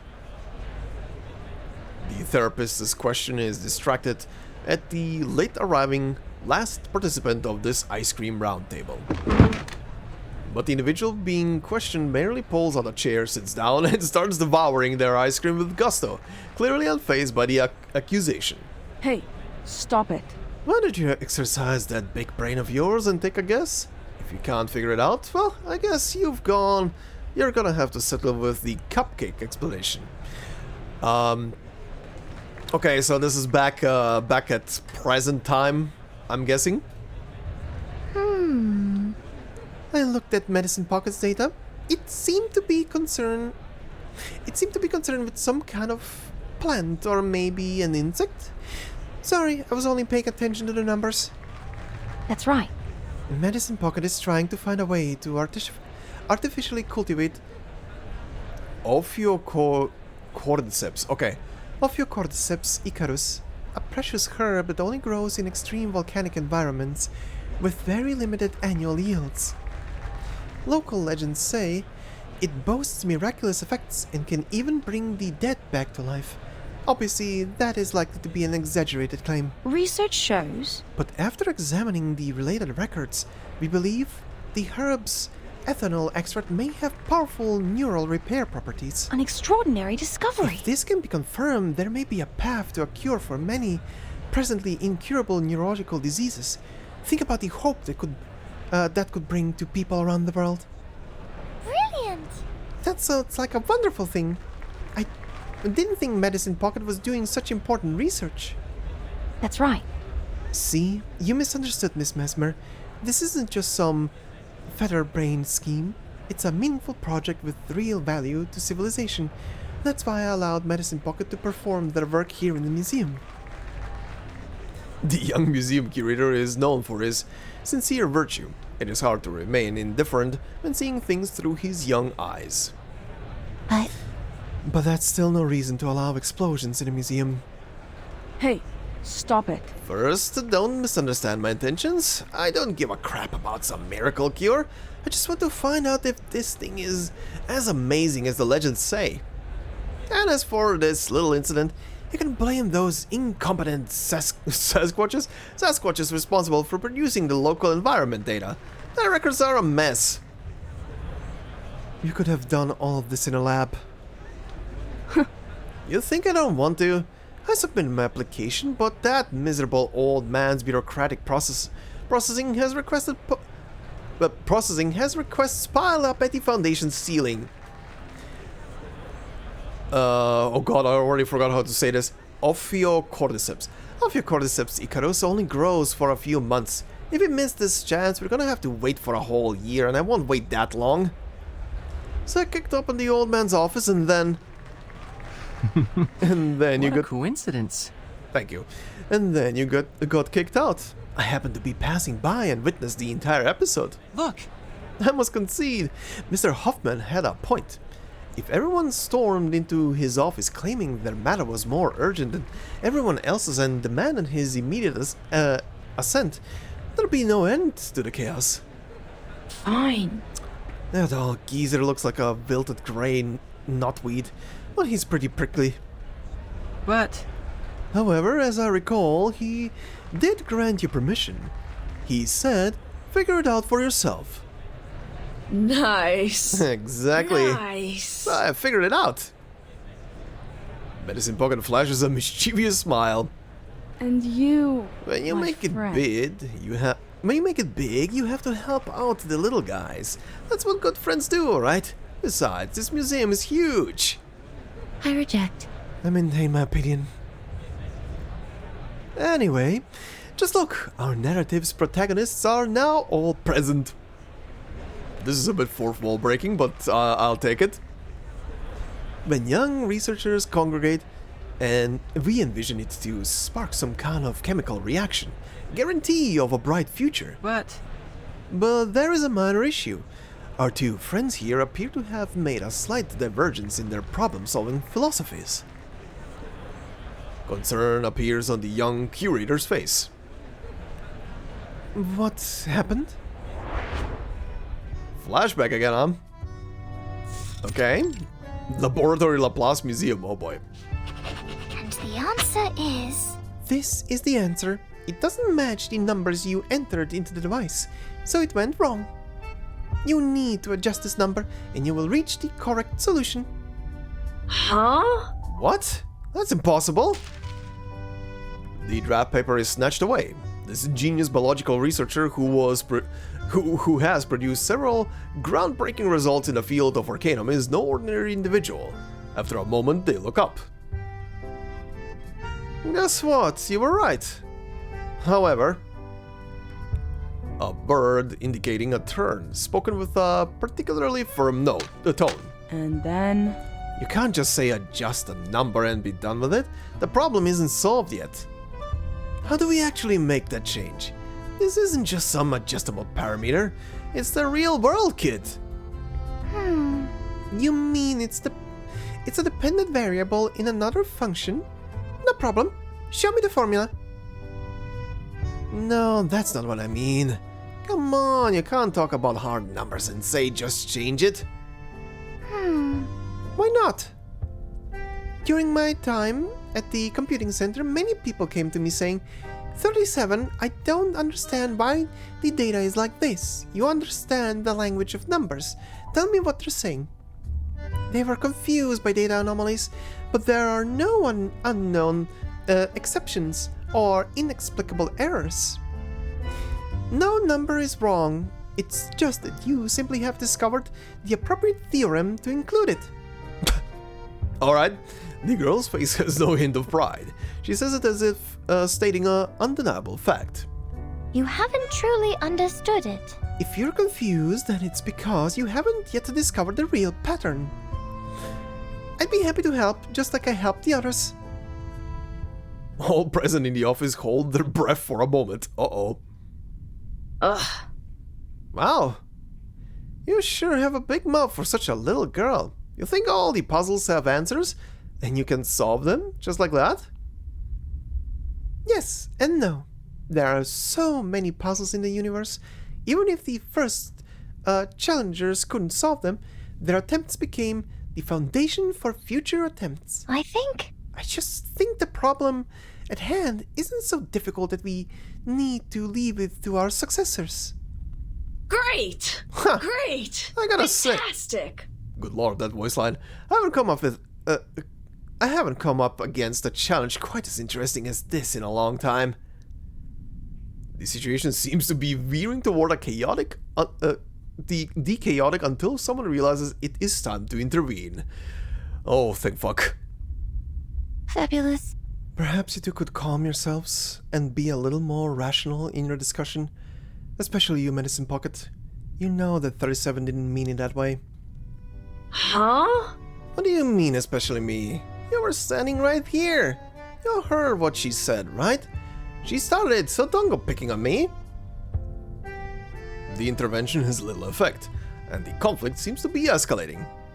Fortunately, there is another participant who has long been skilled at mediating conflicts in his own way. Attention, everyone. Who would like some ice cream?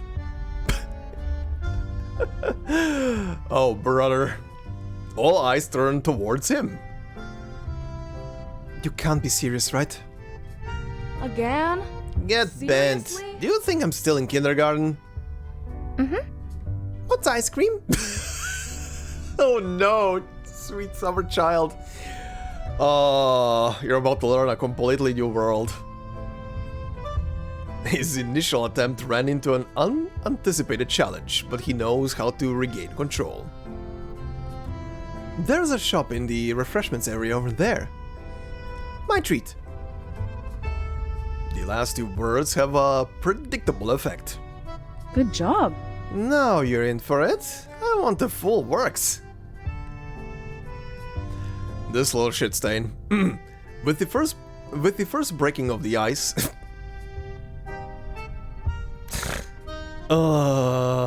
Someone had fun writing that sentence.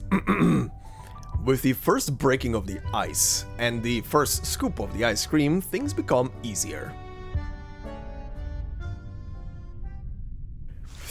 With the first breaking of the ice, I'm gonna... Puns. Puns. Puns. Alright. Anyway. Oh god, wait. We were on 3, right? Yes, okay. Dodecagram. Dots connect to lines, lines move to form faces. No coordinate goes without an invitation.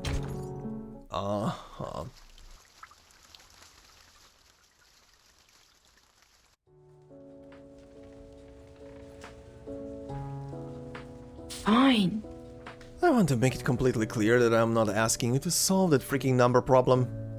That's my job and I'm confident I can solve it. Oh, I was like, didn't you guys go for ice cream? Oh wait, cone. Misunderstandings are cleared up and cones are bitten through. I have to remind you. Can I just say this? You've got some serious stone issues you need to work on. Not everyone is as broad-minded as me, understand? Hey, are you listening to me?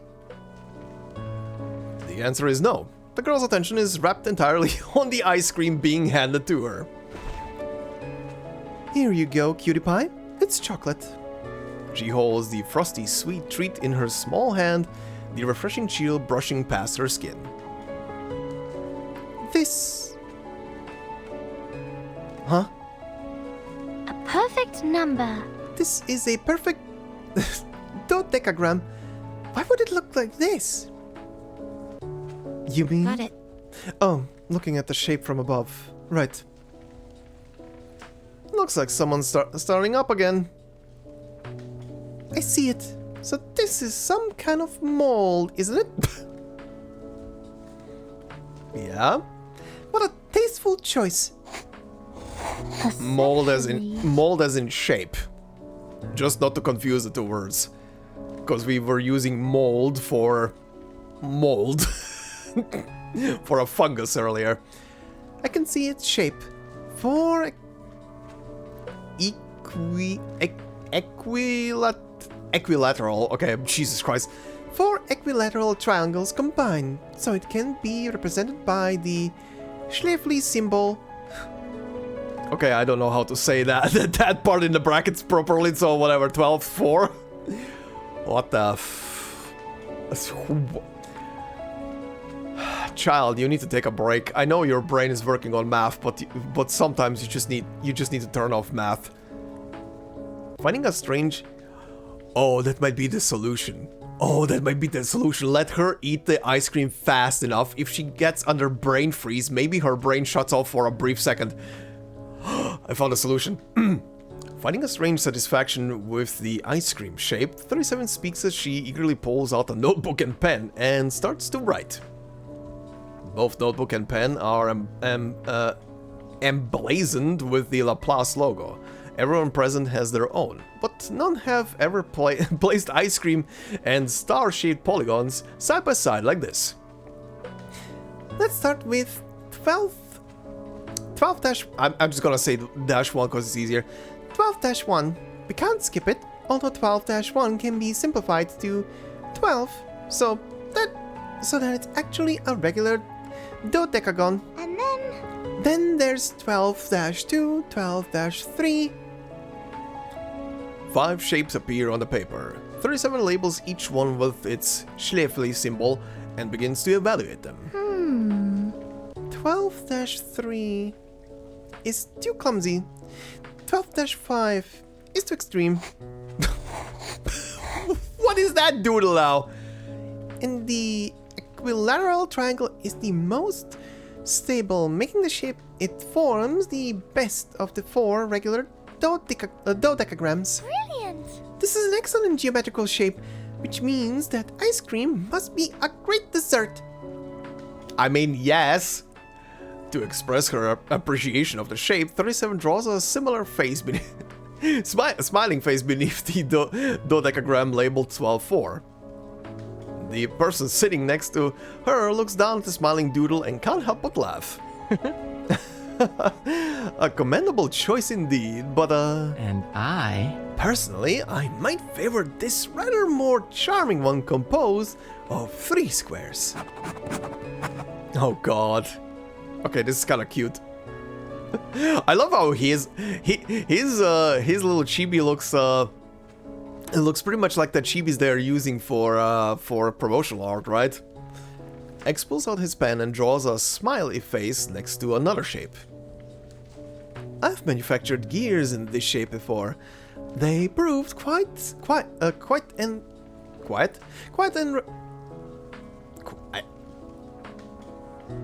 I want to read quite reliable, but I guess quiet and reliable?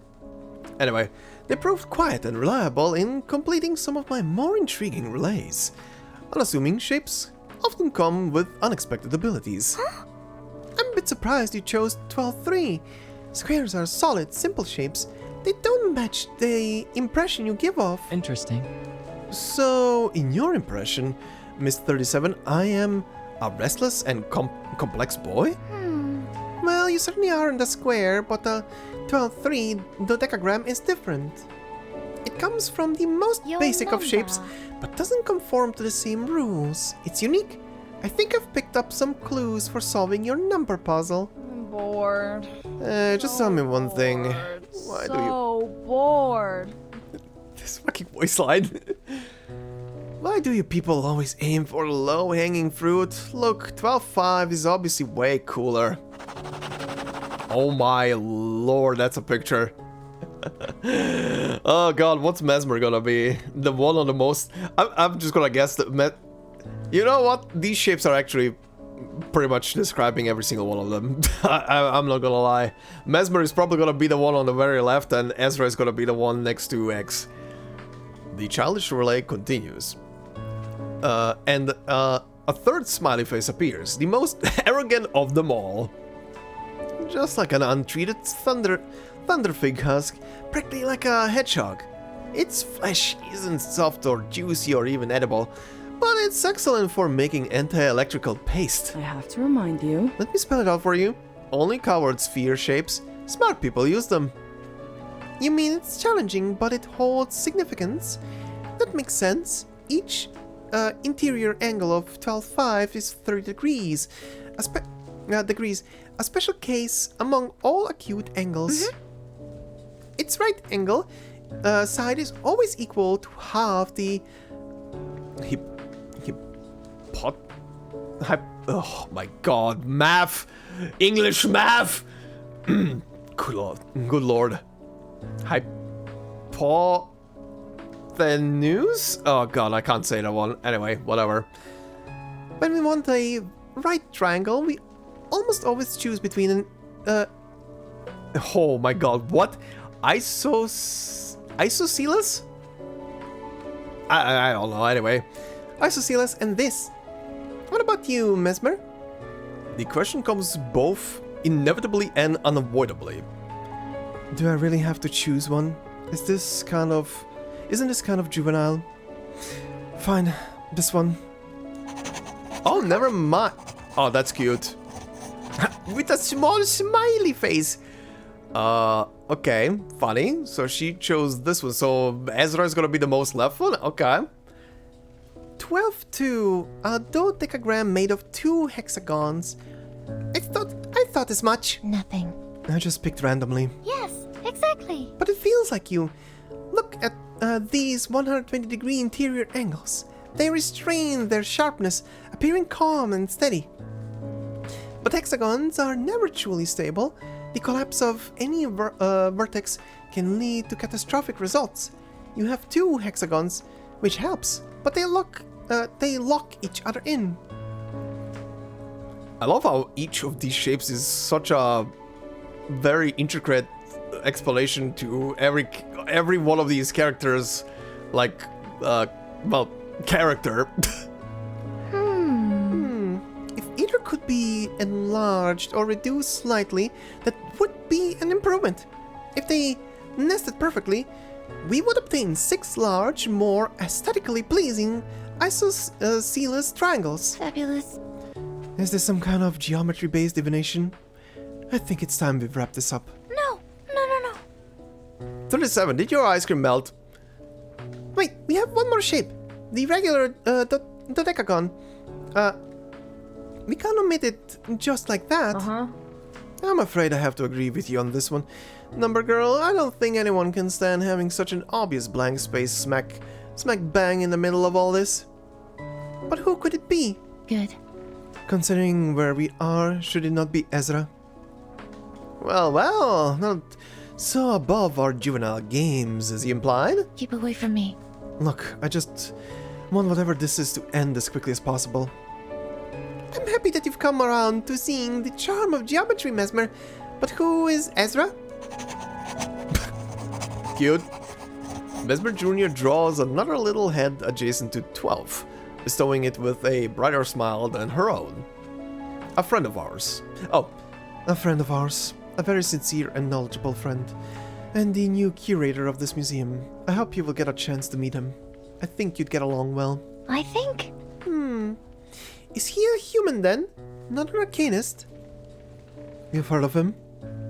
No, but you said he's a dodecagon. Oh wow, she made an assumption from that? Damn. A dodecagon is different from these other shapes. It's not a star, but a regular polygon. However, a regular dodecagon is indispensable when considering 12 vertex shapes. Humans and Arcanists are different. Their essences differ from ours. They are imaginary, non-existent numbers. But we can still locate them using a coordinated system with I as the y-axis unit. You are a precise fraction, so if you're singing his praises, he must be exceptional. I would really like to meet him. You may need a few days. He's busy preparing a special exhibit. Oh, 37! With a gasp and a cool, unfamiliar touch, 37 is pulled back to reality from the geometric realm. No. My dodecagram vortex is collapsing. It's melting. Quick, take a bite. Nom. Her little head collides into the ice cream. Brilliant. This is delicious. With such a perfect shape, it was bound to be tasty. But it's still simply astounding. Nice. It's just standard ice cream churned out by a machine. I'd say it's better than what you can get in the other refreshments areas. Is this your first time eating this stuff? This ice cream came from that machine? The scripture says... The scripture says, the doctrine tells us not to seek pleasure nor to indulge desires. But surely bringing this machine back with me wouldn't be a total violation of the rules. Okay, sure. It would allow us to focus on studying beautiful three-dimensional shapes more joyfully. 6 would have to approve. Nom. She says as she noms on the ice cream. After some last-second scrambling and some well-placed bites, the melting ice cream disaster is averted. So, have you found any new insights? Brilliant. Not gonna lie, I was secretly hoping she's gonna eat the ice cream too fast and gonna have a brain freeze. About ice cream? I've discovered that it's wonderful. No, I mean your research. Have you derived any inspiration from your excursion today? Her sky blue eyes blink. She looks around, then down at the ice cream in her hand, and finally slowly shakes her head. I don't know. I was not sure. Oh, is it so? Ugh. Come on, the setup was perfect. This is supposed to be the part where you realize you discovered some profound truth in the mundanity of this crappy ice cream, shout Eureka, and then rush back to the lab to work on your breakthrough. You've read too many stories. So gross.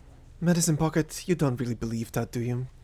No one at Laplace would laugh at that joke. The exhibits in this museum are all very interesting, and this ice cream is delicious. I found many good numbers today. But, The girl looks down at her hand, where her perfect dodecagram had been, but now nothing remains. Then she looks up. What the fuck, stars? Upon the real-time star map on the museum ceiling, stars twinkle beautifully, a rare chance to appreciate the grandeur of the cosmos with the naked eye. The path of the planets are clearly marked, and the vast Milky Way is unobstructed by light or atmospheric pollution. Every pixel is perfectly placed. What I do at the computing center seems to be the same. I came to get more numbers, talked with people from different fields, and it brought me these in return. I think I've grown somewhat. I've seen things, learned more, and gained more numbers than when I was on the island. However, when I look down, I still can't see where the next square is. Oh, is that so? This is not the expected result of her treatment. Mesmer Jr. suddenly recalls her conjecture about planetary distances and platonic solids that the girl once marveled at in the lab. Johannes Kepler, hailed the legislator of worlds, discovered the 3 laws of planetary motion. In his book, Mysterium Cosmographicum, he proposed a hypothesis. He claimed that the distance of the 6 planets that had been known at the time, Mercury, Venus, Earth, Mars, Jupiter, and Saturn, from the Sun could form 5 perfect platonic solids. The arrangement fit so perfectly, deep down even the atheists of the time hoped that God had arranged the universe according to such a delicate blueprint. But as we know now, his hypothesis was incorrect. Mesmer does not fully understand 37's goal or her methods, but she astutely observes that 37's research and all her efforts are predicted on a shared hypothesis. Hypothesis is beautiful as Kepler's conjecture, but equally untrue. Have you considered... Excuse me, what was that face that she just pulled there? That your hypothesis might be wrong? Huh? What? Nothing. She didn't say it out loud, but she should have, maybe. Perhaps it was a little hasty. 37's gaze shifts away from the invisible square on the floor. John Napier took 20 years to devise logarithms, and Fermat's last theorem took 358 years to be fully proven. It's likely that my answer won't be found overnight either. I know that I need to hurry. I can't afford to waste time, but The scripture says... The doctrine instructs us never to lose composure or reason, to adhere to the laws of the things and ascend the divine steps, so we can reach the highest height, and not descend into the abyss of chaos. I shouldn't forget my limitations. The other three exchange glances. Great! Great! Congratulations! Fantastic. It seems our mathematician has finally discovered a basic truth. Great achievements don't come overnight. The more challenging your research, the more time and effort it will take. These things are proportional. Your research is fascinating, and I look forward to the day it is completed, but don't overexert yourself. That is just a little bit of advice from your senior at the computing center. I regret to inform you. Many talented researchers have focused excessively on their work, forgetting they too are mortals. We don't want you to follow in their footsteps, 37. I don't know if I understand what you mean. I'm feeling just fine. Fabulous. I thought as much. Look! Well, this is worse than I anticipated. Look! X chooses his words carefully, but Medicine Pocket just rolls their eyes and chimes in. You look like a deflated blood moon jellyfish, oozing a vibe like you've been stuck in a plastic bottle without a water change for days. You've got tentacles floundering all over the place. And I've been meaning to ask, what's with the messy hair? Even the cactus cat in my lab grooms itself better than you. 37 looks around in confusion, attempting to locate her fictitious tentacles thundering in the air. Oh, I see. It's a metaphor, isn't it? Medicine Pocket rolls their eyes again in response. Whatever else you do, try not to stay cooped up in that lab for too long. People need a little entertainment to keep themselves sane, and that's advice from a therapist. I already have enough work on my hands. I don't want to see you lining up at the door of the artificial somnambulism therapy room. 37 blinks, contemplating for a moment before fixing her bright eyes on the group. Are you all really so concerned about me? Yes. Someone takes issues with her choice of words. Huh? Yeah, right. Like, how nuts are we for caring if you work yourself into madness? You're already beyond delusional. Thank you. You're all so kind. Thank you. I don't feel like I'm pushing myself, but spending time with all of you makes me happy. It reminds me of the past. Oh. Despite everything, the baby needs companionship. Whenever my friend Sophia would come to see me, if I was working on a problem, she'd linger at the door for the longest time before coming in. She'd always ask, "Am I disturbing you, 37? To tell the truth, her visit did something slow down my progress. 37 shakes her head. But research can always be continued later. The truth is, I was happy she came to see me. Oh. Oh, now we're getting into the wholesome territory. into the sad, wholesome territory. Looks like... It sounds like you have a good friend there. Yes, she's not here now, but I hope I can introduce her to everyone someday. I'd be honored to share the secret base of ours with you and your friend. Their time together seems to be nearing its natural close. Speaking of which, remember the special exhibit I mentioned? It opens in 3 days. Our friend Ezra, our dodecagon, exerted considerable effort to facilitate it. Medicine Pocket and I assisted him a little too. If you have time, you'd be very welcome to come and join us as we view its offerings. We can peruse the exhibit together. Of course, if our dear therapist would like, she can join us too. Sure. Thank you for the invitation. I'd like to come. Then I can have another ice cream. She's on the ice cream trip now. You really like that junk, huh? I just appreciate the geometry. It's nothing related. Sure, keep telling yourself that. It's nothing related to its taste. I think it helps my mind work more efficiently. Of course, it's sugar. Nice. That's the lamest excuse I've ever heard. So if I gave you a scoop of anti-electrical paste that looked like ice cream, would you eat that too? Oh, please. Give it a rest. Don't you find this line of questioning to be a little childish? Why are you always taking sides? And worse, never mind. Their farewell chatter seems to go on without end. The young researchers debate over the essence of things and the functions of the taste and digestive systems. Until at last, the fifth party present brings an end to their interminable digressions. I'm sorry. Sorry everyone, excuse me? Huh? Thank you for that, huh? Medicine Pocket seems to have genuinely forgotten the ice cream shopkeeper was there.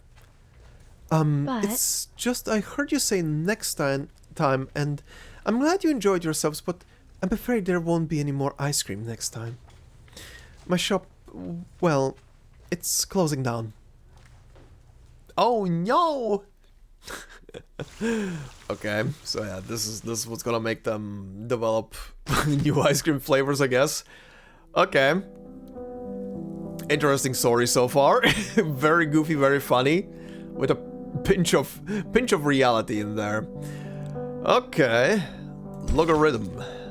You'll need an umbrella or a reverse calculation of exponentiation. Oh god. Why?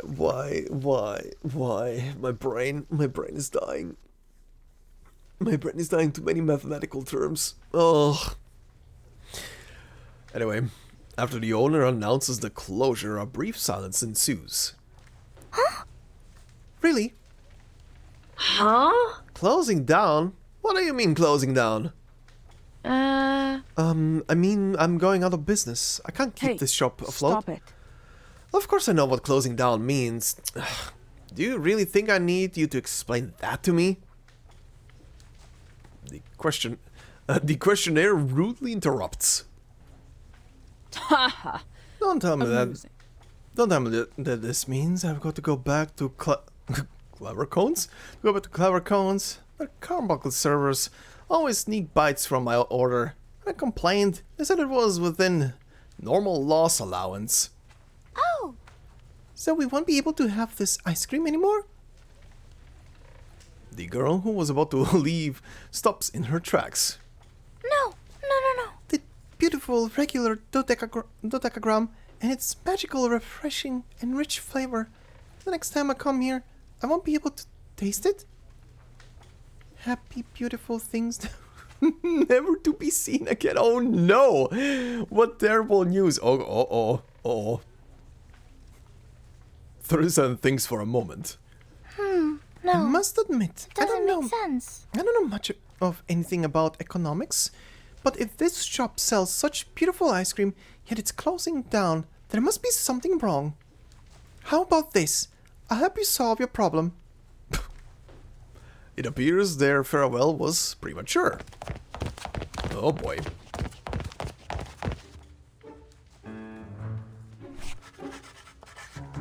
So, then I believe this is the problem. After subjecting the shopkeeper to a dizzying series of questions, the little nascent consultant consumes another free ice cream as she announces her solution. Of course, of course. This chart illustrates a gap between your shop's data and that of other shops. Apparently, your foot traffic and average transaction value are significantly lower. That is the issue. So, we only need to increase these two numbers and your troubles will be over. Really? Which one did you say? The owner leans over the charts, attempting to decipher the many points and lines, growing more and more confused. Huh? Are you serious? I feel like I've walked into the set of some boring sitcom. Damn it!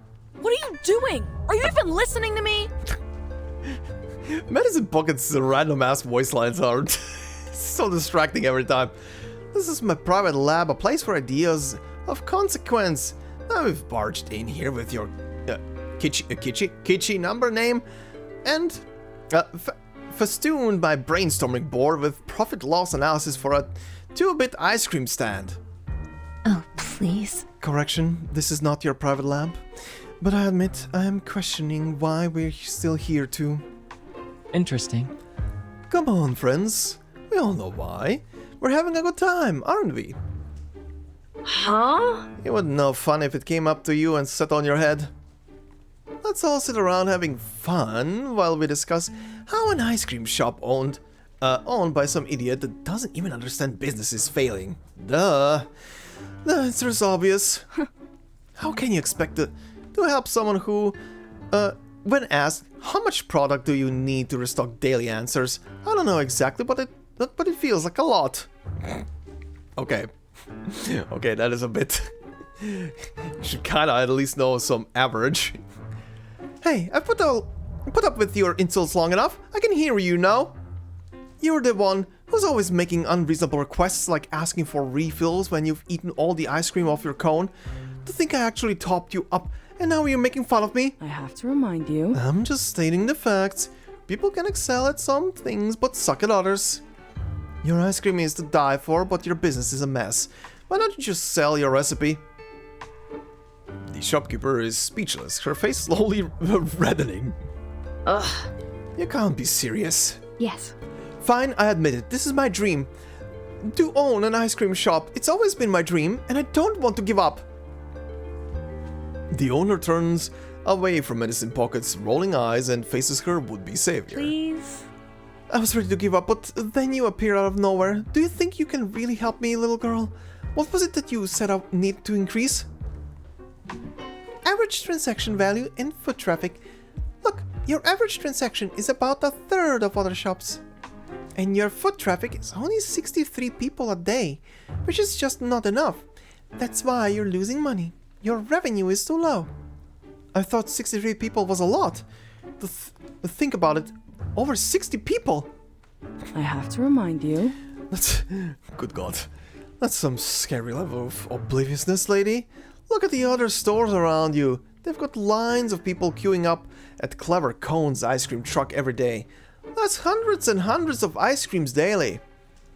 You should thank Ezra for not using the museum store to make a buck, or you'd be losing even more. He lacks business sense like someone else I know.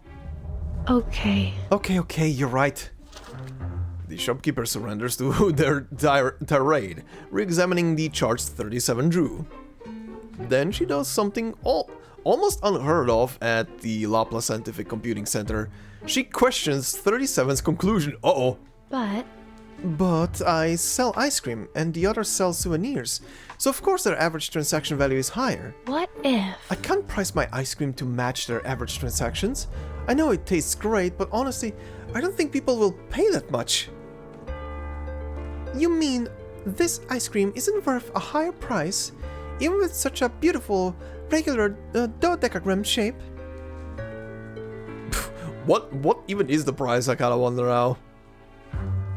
The mathematician, unfamiliar with prices, is momentarily stunned. then humbly accepts this correction. Also, it's ice cream. If it's too expensive, people will stop by even less. Fine.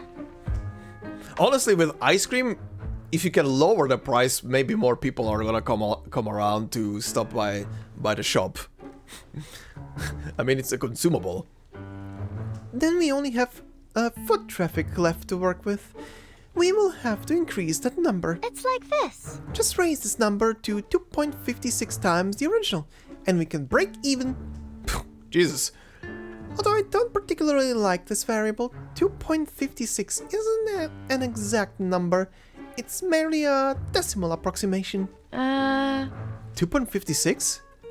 Multiplying that by the 63 people entering the store, that would be Fine. You see, this is the downside of using approximations. You'll get 161.28, but the number we're discussing is actually 161. And that's a bit counterintuitive. 161 is a division number. Its proper divisors add up to less than itself.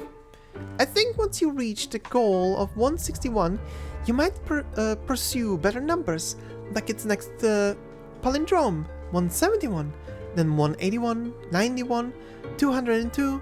Wait. Wait, please, just stop for a moment. Although she doesn't understand the girl's calculations, the owner notices the numbers are getting bigger. Let's start with our first goal. You want me to sell 161 ice creams a day. Is that even possible? That's a whole lot of people. How can I serve that many customers every day? Too simple. There's no need to worry. Your business hours are from 10 in the morning to 6 in the evening, so you only need to sell one ice cream cone every 2.98 or running up every 3 minutes. I didn't time you when you served us, but I simulated the process, and if everything goes smoothly, I think you can do it within 30 seconds. I think It should certainly be possible. Good God. The shopkeeper's eyes drift into the distance, imagining all the I customers. don't know. I don't know. Maybe I can try? She's convinced, but then she asks the crucial question. But how do I get these 2.56 times more people to come to my store?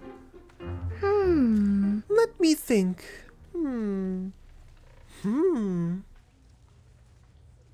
The talented mathematician opens her mouth, then closes it. Yep, that's gonna stop her. It's easy to calculate how much you need, but how do you get people there? Aha! After a while, she finally tries to give an answer.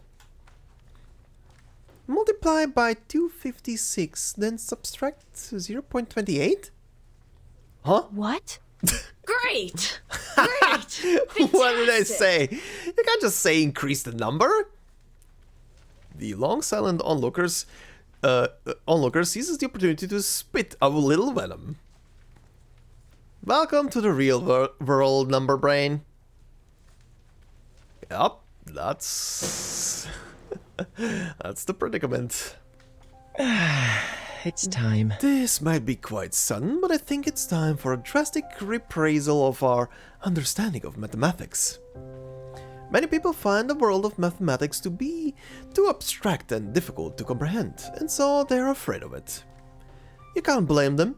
Think about an apple, a person, an event, a success, or a failure.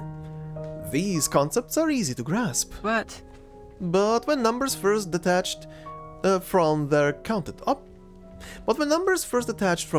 objects, when 1 became 1, and just 1, mathematics departed from the material world we are all familiar with.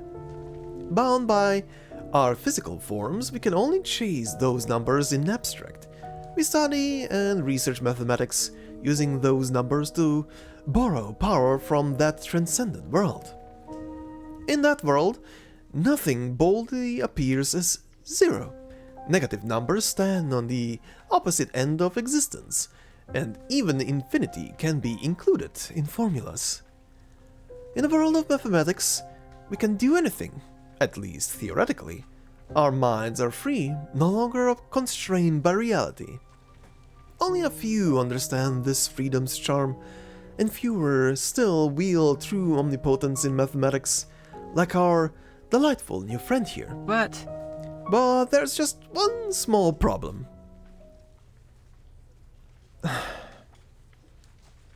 The silent audience stares at the eloquent researcher, then coldly looks away.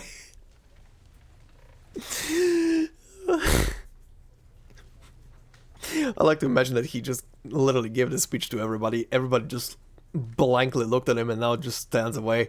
If this was an anime, this would be the situation where the lights turn off and a spotlight is put on him, like a proverbial spotlight, and then the scene goes back to reality and everybody just ignores him.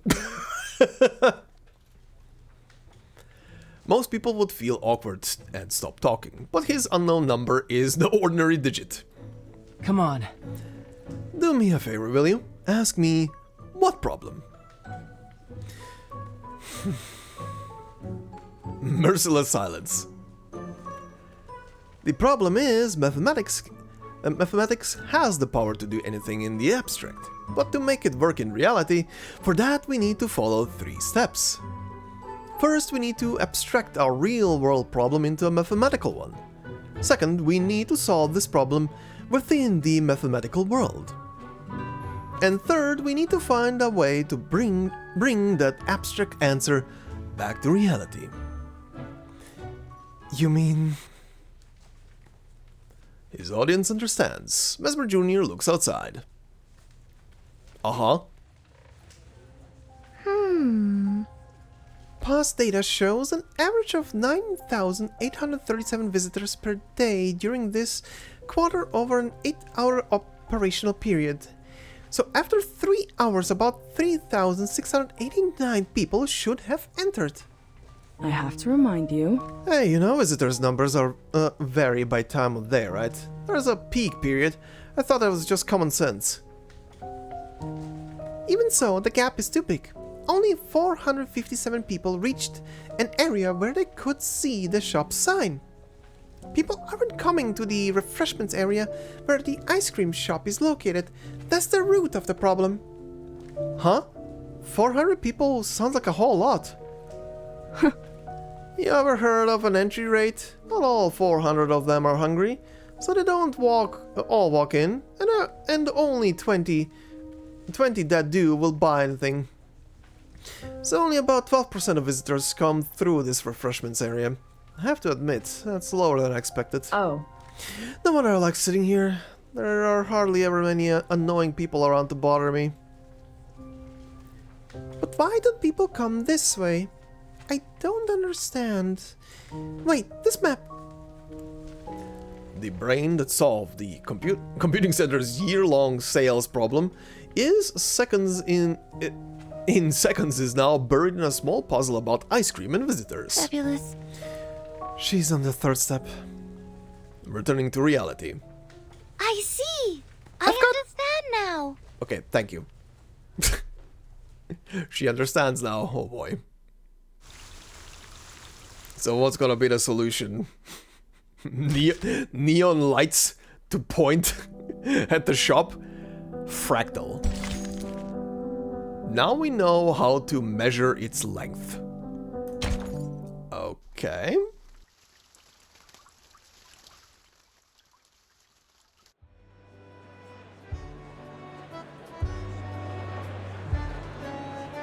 Numbers tell us everything.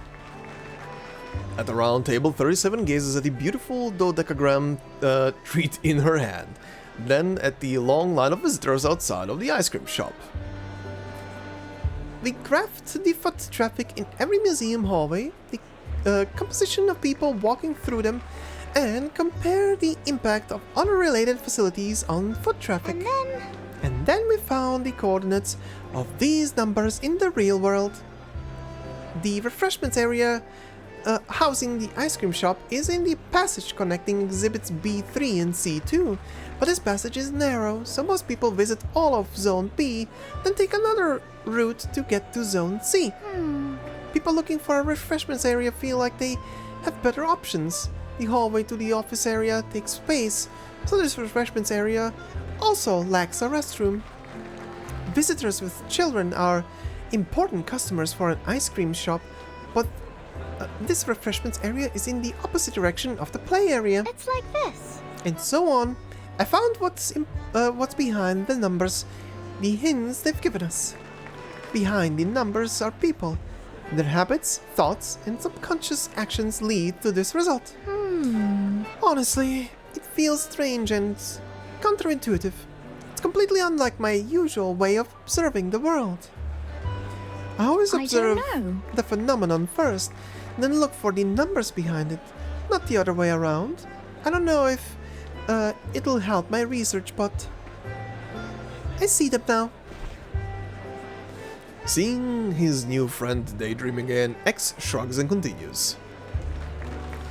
In short, 37 told us the answer behind the numbers. The subsequent steps were elementary.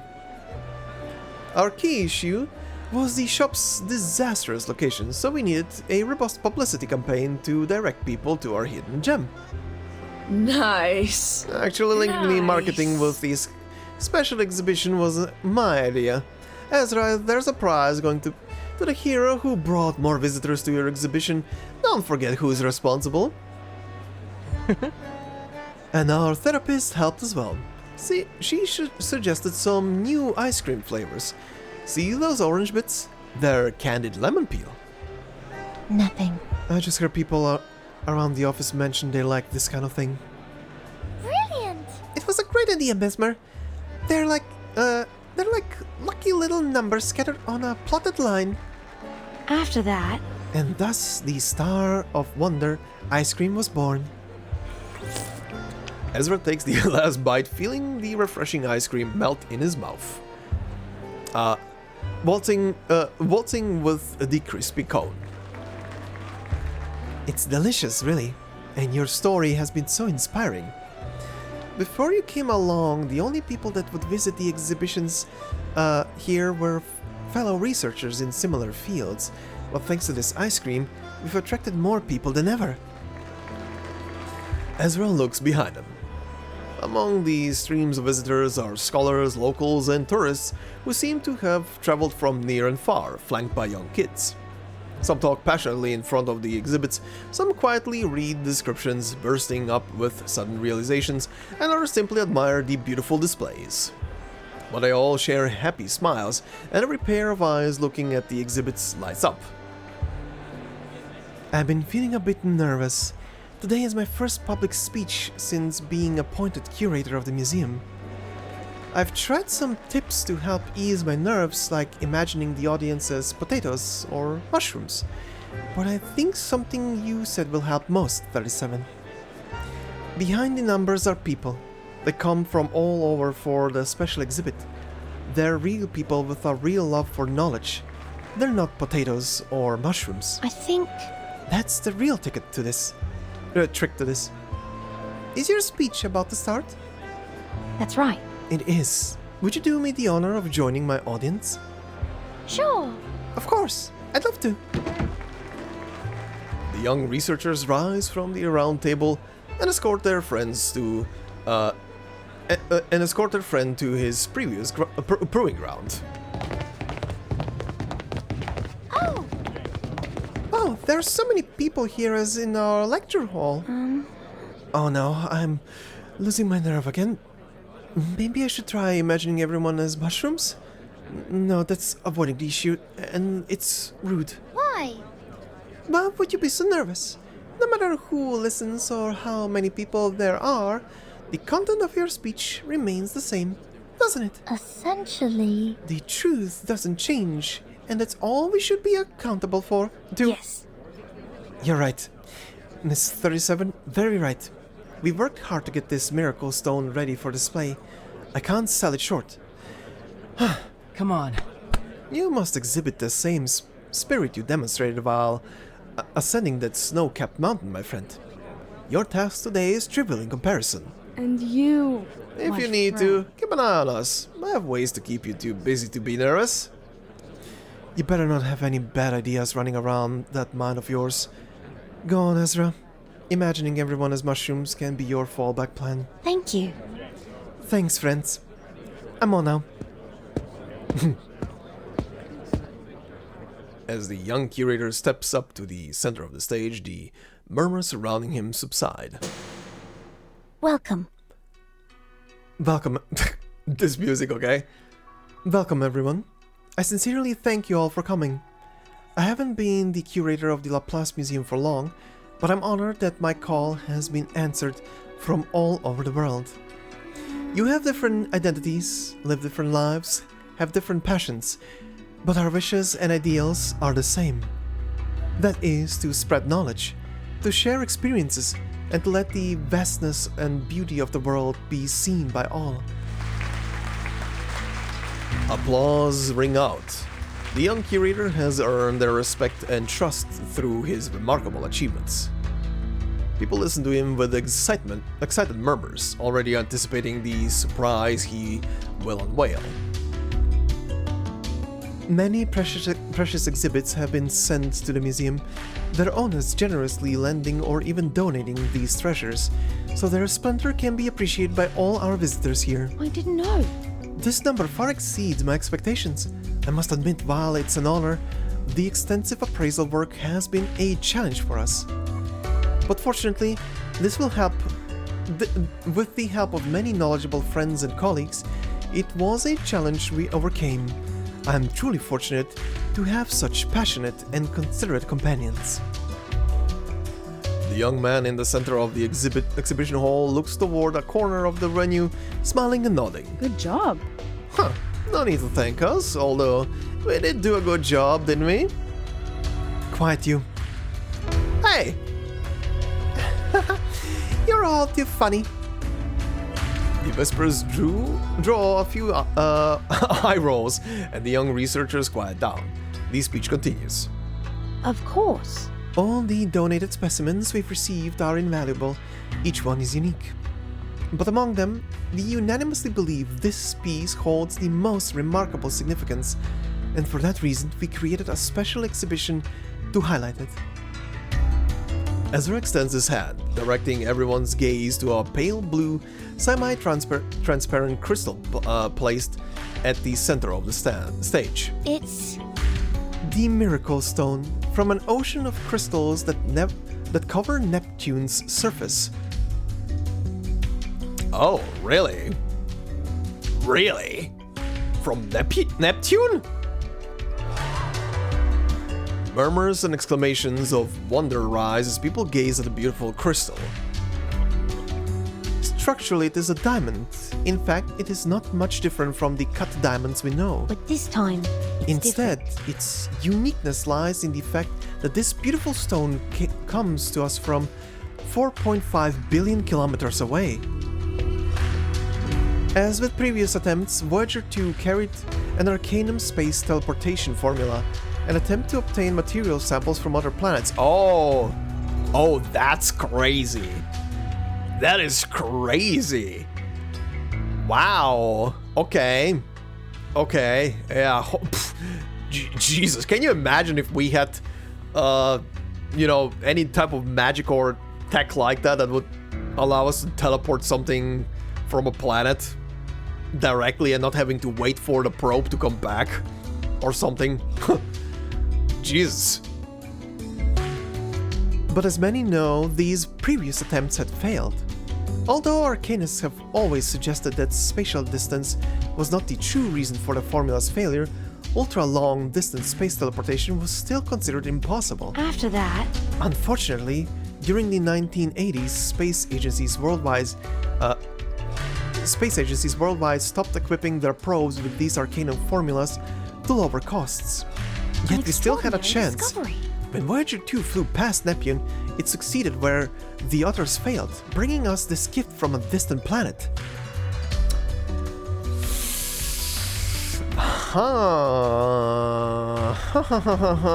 I smell like Voyager might have had a hand in this one.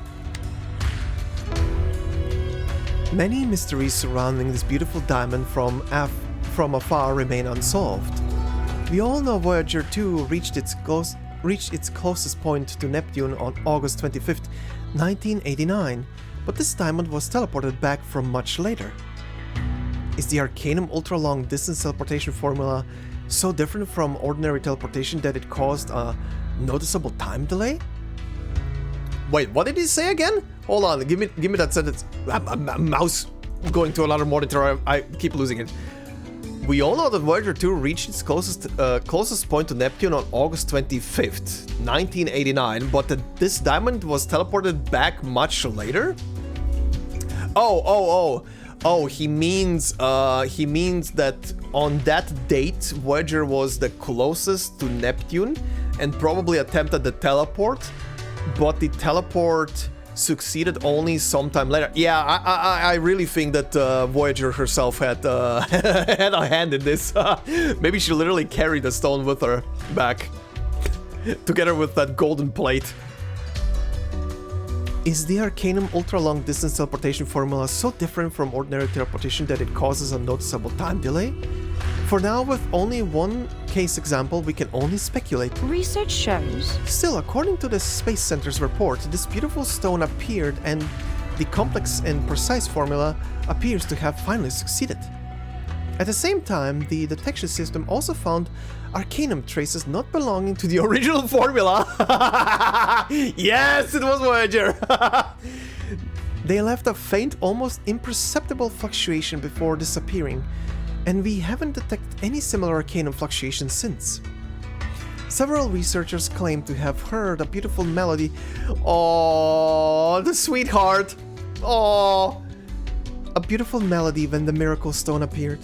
The melodies they hummed were astonishingly consistent, making it hard to believe they simply hallucinated the sound. But however, we couldn't find any recordings attaching their descriptions on any of the Space Center's detection devices. With so many uncertainties surrounding the stone, people often ask, is it real? Could this really be a diamond from Neptune? From the second farthest planet from the Sun in our solar system? What secrets does it hold? Also, yeah, a stone coming from Neptune being pretty much compressed and in the shape of a diamond makes sense because of the insane pressure that the gas giants have.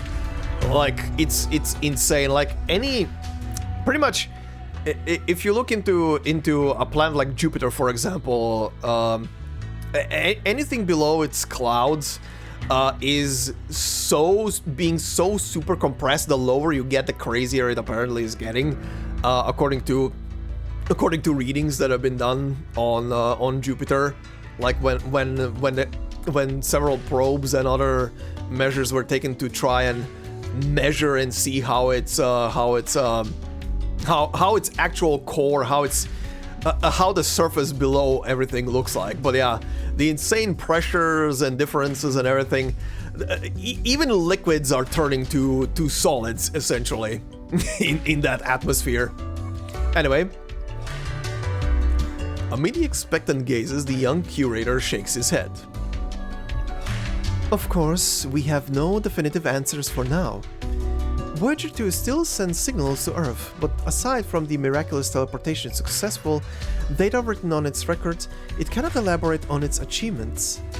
The only certainty is that this diamond indeed appeared at the teleportation circle's reception point.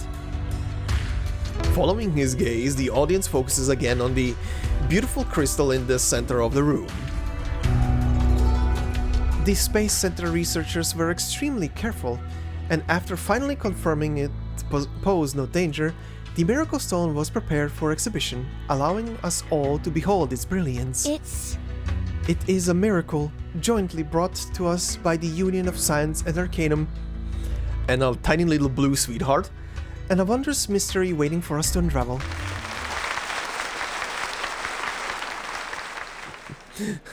Voyager, the real MVP. After a hard-fought battle, the young curator returns to the refreshments area surrounded by his friends. They sit down again at the round table. How did I do? I wrote my speech out ahead of time, but I accidentally skipped over a lot of parts where I actually got up there on the stage. Your concerns are unwarranted, Ezra. Your exhibition and your speech received universal acclaim. I don't know much about astronomy, but I found your speech to be inspiring. You remind me of a friend from my home. He's a bit like you, often quite quiet and reserved, and never keen on being the center of attention. She means 6. But when he speaks in front of a crowd, everyone stops what they're doing to listen. Oh, I almost forgot. 37's exclamation draws looks from her friends, except for Mesmer Jr., who quickly realizes what she means. Your letter. I haven't written back to 6 yet. Let me see. 6 won't mind if it's a little rough. I think I can tear a few pages from this notebook and use it as a letter paper.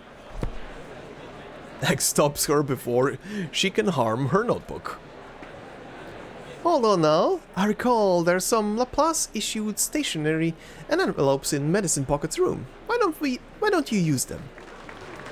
It is better to receive a letter with respectable presentation. Huh? What's the big idea? Promising people my stuff without asking me? It's not that I'm mine, but I do... But do I even have any of that stuff? You do. I saw them in your, I want to say pile of junk? Come on, let's retrieve them together. Did you just call my office a pile of junk? The two walk off bickering.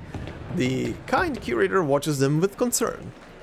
Oh, They won't fight, right? Oh no, they're already arguing. Maybe I should follow. Oh, hi, Desert Flannel. Found him. He's over here. Hey, it's Bethania.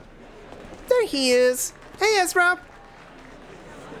Spathalia and Desert Flannel too. What brings you here? It looks like the young curator has other guests. I missed your exhibition last time because of that fight, so I thought I'd surprise you today. And wow, I mean, there were so many people, such a big event, and you're the host. You're amazing, Ezra. We just listened to your speech. Very impressive, little curator. thank you. I'm so glad you came. Aw, friends united. Friends always have endless things to discuss after a long time apart. Ezra finally takes Mesmer Jr.'s advice, apologizes, and leaves the three to greet his friends from far away. The real-time star map on the ceiling still shines brightly, and only the therapist and the girl favored by numbers remain at the round table. What do you think of the diamond from Neptune? Why? Why are you asking? You haven't expressed your opinion on it, and you often have a different perspective from most people. I suppose I'm curious to know where you stand on this miracle stone. It's beautiful, like the garnets we saw that day, with the same morally solid structure. Though I don't quite understand why people favor diamonds over other isometric minerals, or why this one is considered more special than any other.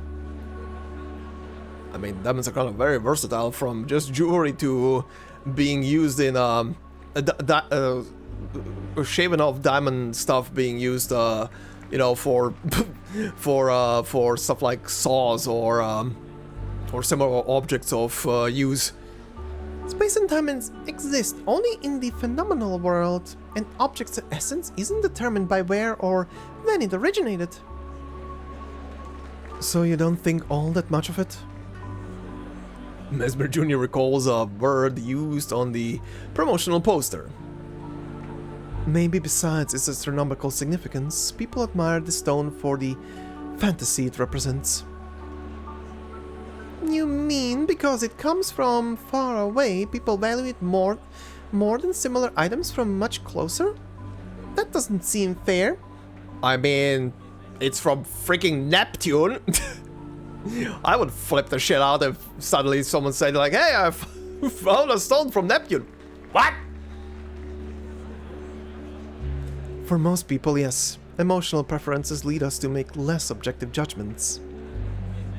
Also, good lord, the scientific value of a piece, of a solid piece from one of the gas giants, of one of the compressed materials in its absolutely ridiculously tough atmosphere.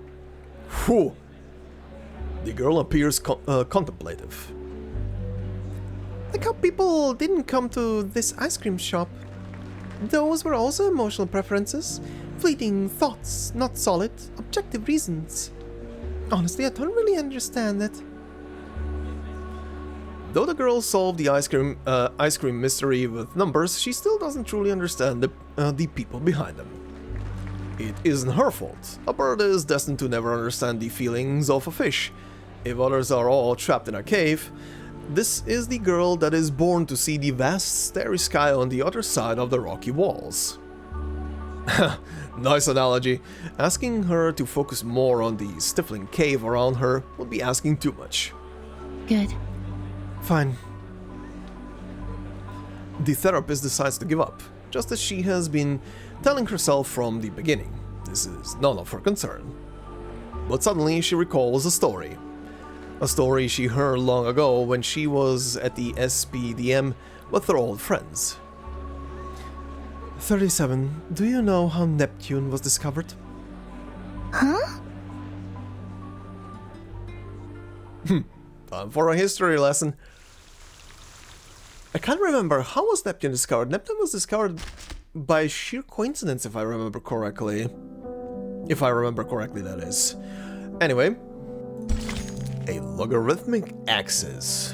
1, 2, and next. Of course comes 3. Of course. Oh boy. 2 more.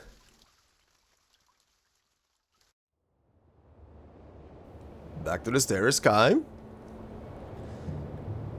Mesmer Jr. told me the story of Neptune. Using the And then... Using the elegant formula of gravitational theory, people discovered Uranus. Oh, they're actually got... I was literally asking about this right now. Or thinking about it, how Neptune was discovered. Right. Gravitational formulas.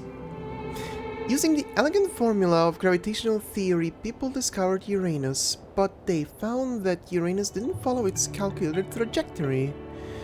They began to wonder, was the theory wrong? Did I fail to account for something? Yeah, and the something was Neptune. Some people chose to deny it, others to avoid it, but some decided to face that challenge head on. They wanted to prove that what they believed in was correct, so they made a hypothesis. What if gravitational theory wasn't wrong? What if the divination of Uranus' trajectory was caused by another, as yet undiscovered 8th planet? Proving this wasn't too difficult. Astronomers only needed to point their telescopes in the right direction, following the calculations precisely. So, yeah, right. That's pretty much how Neptune was discovered. Pretty much by observing Uranus's trajectory, that another body must be influencing the trajectory of that planet, and then they just pretty much calculated and followed and found Neptune. Pretty much. It's math! And then... And then, indeed. And then they discovered it. Neptune. Oh. Hi. Very familiar beach.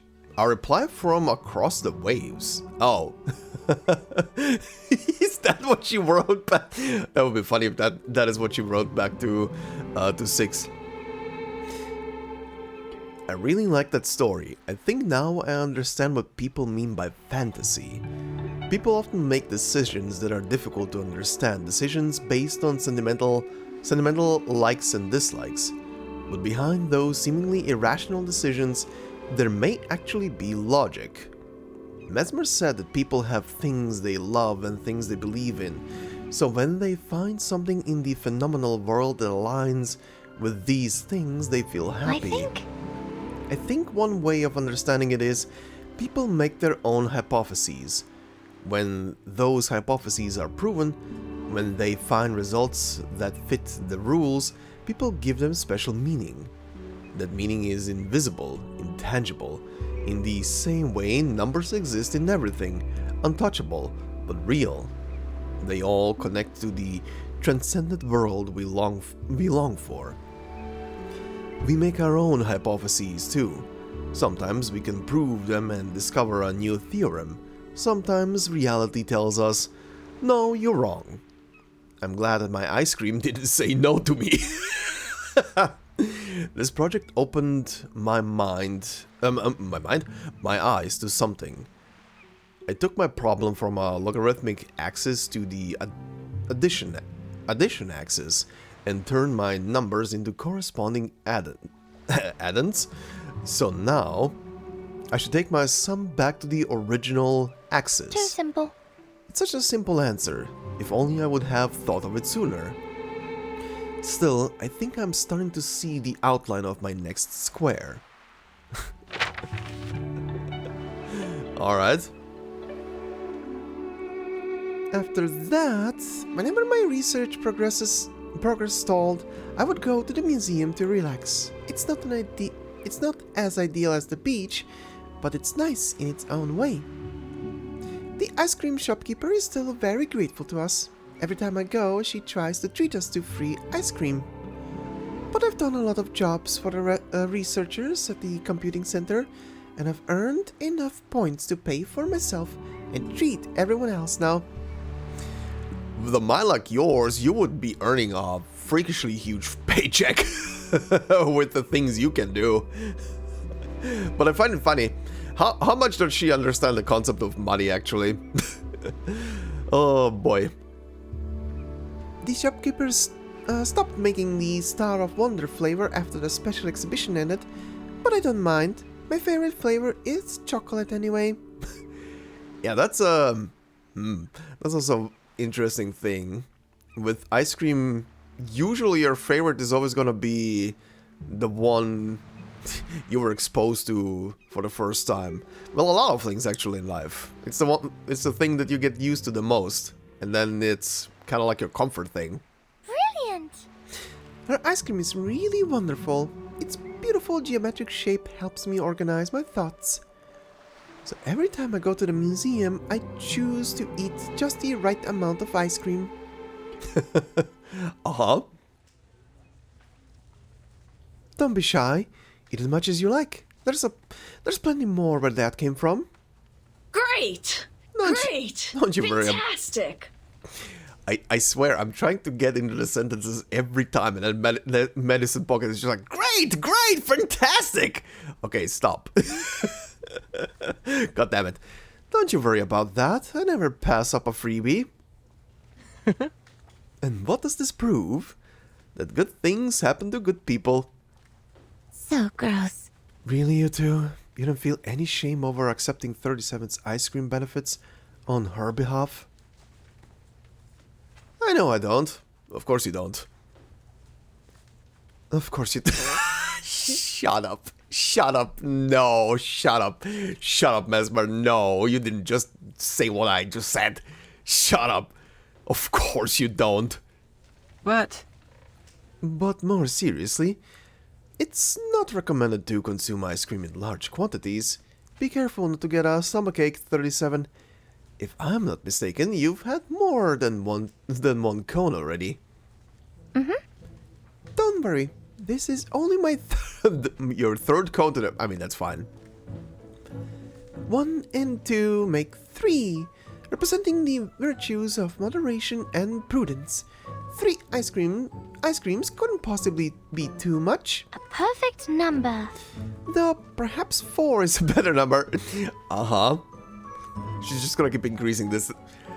It's the smallest composite number among positive integers. The greatest miracle, the most perfect number. Clearly 4 is a better final answer. I reject. She's gonna keep increasing that. You mean you want another one? I don't recommend it. Why? Why not? 4 is obviously better than 3. Nice. I think that is better myself. It's the smallest 2-digit number in the decimal system, and when you write it in the tens column, it only counts as a 1. How cool is that? I have to remind you. But just a friendly reminder, this refreshments area doesn't have a restroom. Uh-huh. For when you get the shits. or you need to just puke everything out of yourself. I often see my friends Mesmer Jr., X, Medicine Pocket, and Ezra there. They're all fascinating people in their own rights. Being with them often reminds me of the times we spent with Sophia, and even with 210. Sometimes we see Spaphodia and Desert Flannel. They're Ezra's friends from far away. Spaphodia is a positive integer and That doesn't surprise me. and always full of energy, while Desert Flannel is a bit like Mesmer Jr., a fraction who can be strict with herself at times. Ah, interesting. They're fascinating too. But then one day we received bad news. Terrible, heartbreaking news. All things in the phenomenal world are uncertain and unstable. I have known this truth for a long time, but it still came as a surprise. Uh-huh. What kind of stupid thing is it? Hey, sorry to interrupt you. I just wanted to let you know the ice cream shop's closing. Again. Okay. Again. Huh? That is the appropriate reaction. What nonsense is this now? Look at this long line. Are you really telling me you can't even manage this much success? No, it's not that I need to close, but I did some math, just like 37 taught me.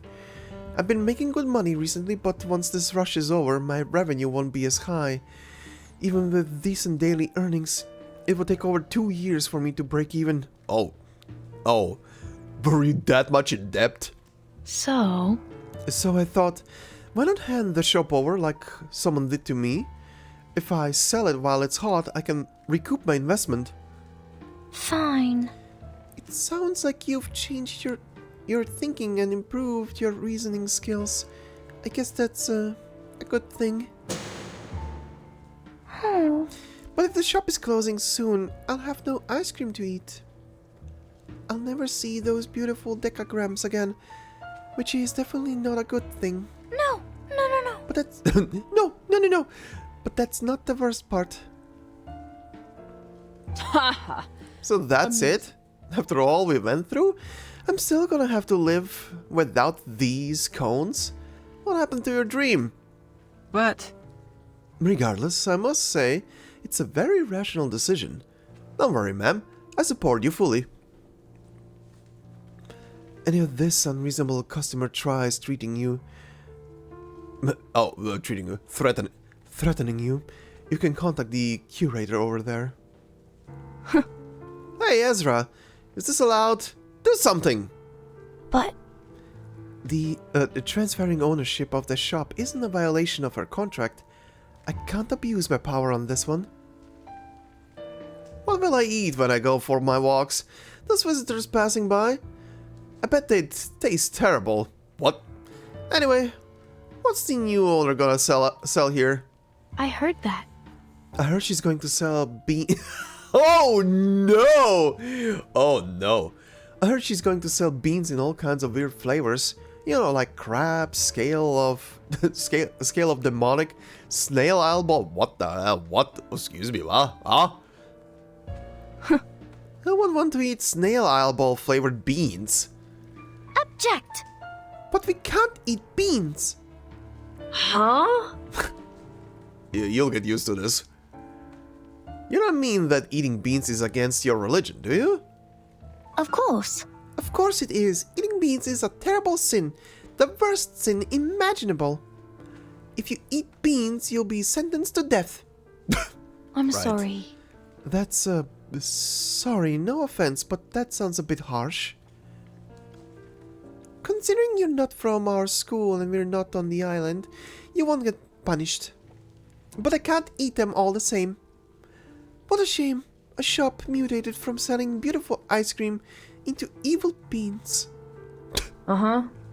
Hold on, but you're eating chocolate ice cream. Isn't that the same as eating beans? Huh? What? Chocolate ice cream is made from chocolate, and chocolate is made from cocoa beans. Cocoa beans are beans. Oh god, oh no, how is she gonna process this? Oh no. Therefore, You've been eating beans. Oh my god. Oh, my tinnitus right now. Don't. I think her brain tilted out. No. No. It's impossible. No way. Impossible. If I really ate beans, then I should have been taken by an Abraxas by now. But that's only on your island. But I haven't been taken by an Abraxas. This result is contradictory, so there's only one possibility. The hypothesis is incorrect. You must be lying to me. Oh. 37. Your ice cream's melting. I brought a handkerchief. Here, you can wipe it up. Alright. Save the poor ice cream. And don't worry, they're not beans. Fine. You really believe that? You're gonna believe this guy? Huh. Maybe your Abraxas is simply on its way. Can we all just have some peace and quiet? Hey! Hey, the reporter who wants to interview me before the shop transfer goes through is here. Would you like to take a picture together? They're the ones who made this ice cream miracle happen. The young researchers from Laplace. There's a picture. Oh god. My hypothesis... Oh, this is auto-scrolling. Okay.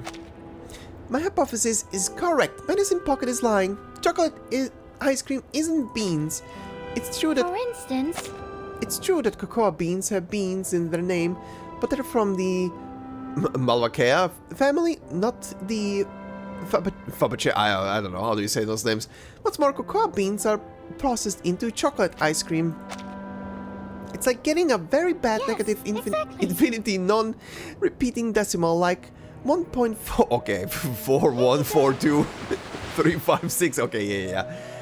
It can't be written as a ratio of two integers, and the string of digits after the decimal point never ends. It looks awful.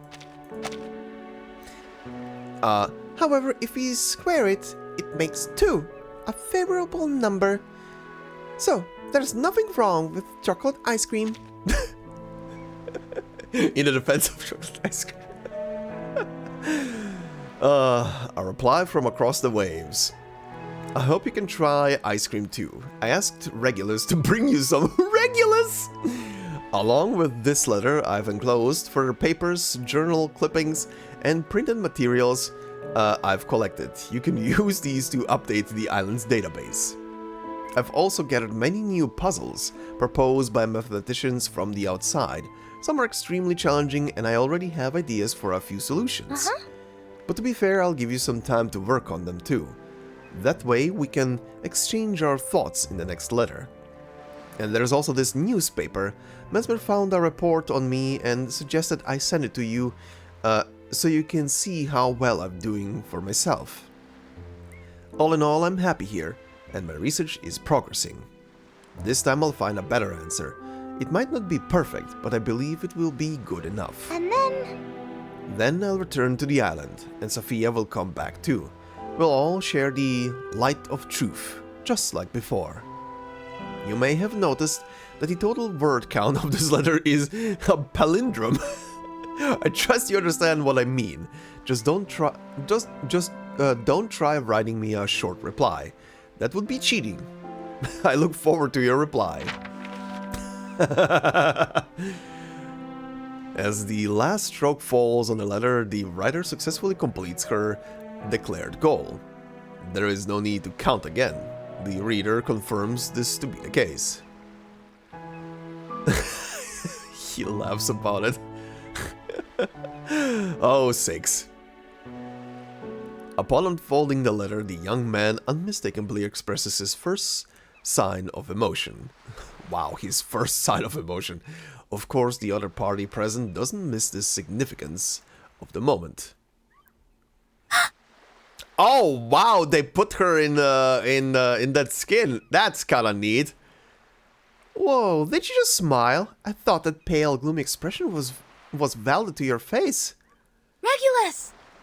Oh, and she's in that dress. Oh, that's actually nice. Actually nice. Huh, okay. That's very cute. Also, Six laughing heartily about about 37 actually finding her place. Just, yeah, I mean, obviously he's worried about everybody, but obviously he's gonna be most worried about his friends. So seeing that she's fitting in and finding friends and just having a good time is a pretty nice development. Kind of immediately lifts any kind of doubt and concern that he had how she's gonna be doing in the outside world. Very cute, very cute. All right, final part. The one who counts sand. One day we will know the answer to that number. Is the final part gonna be just from the perspective of Six, or... Ooh, maybe. My apologies. Sorry, Regulus didn't mean to offend. We meant to say... 37 mentioned preparing a gift for me. Oh! Oh, right. You mean the ice cream. But you know ice cream melts, right? I couldn't let my brand new Apple 3... Oh god, Apple 3... get all sticky, could I? So I ate it for you. You can thank me if you want. I can drown you if you want. Much obliged. You're happy about that? What? Well, you're welcome. Now it's the ice cream thief's turn to feel awkward. Yup. My apologies. I'm sorry. As for the other items 37 sent, please place them here. I'll put them away later. Please remember to check them. I'll have the list here too. Not to brag, but it was really hefty. Yeesh. We're in a hurry to get back to the Foundation, so hurry up and write a reply, and we'll take it back with us. Time ain't on our side. Alright, Regulus. Surprisingly, the young man shakes his head. No. There's no rush for now. You sure? Not to stick my beak. Not to stick my beak in where it isn't welcome. That kid's alright loony at times, but she's still a kid at heart. Aren't you worried about her at all? I mean, he is. That's why he laughed earlier, Regulus. 37 sent some puzzles. I need time to think through the answers. It's an evasive answer, but the rocket pirate simply stares into his expressionless face and, after a time, accepts it. Righto, if that's what you want. Regulus? I'll go and get the ship ready. My new partner and I need some time to bond. She has a bit of a touchy temper sometimes. Regulus, just don't let Vertin on the ship. Okay. Understood. I'll wait here. Sonetto watches her companion leave.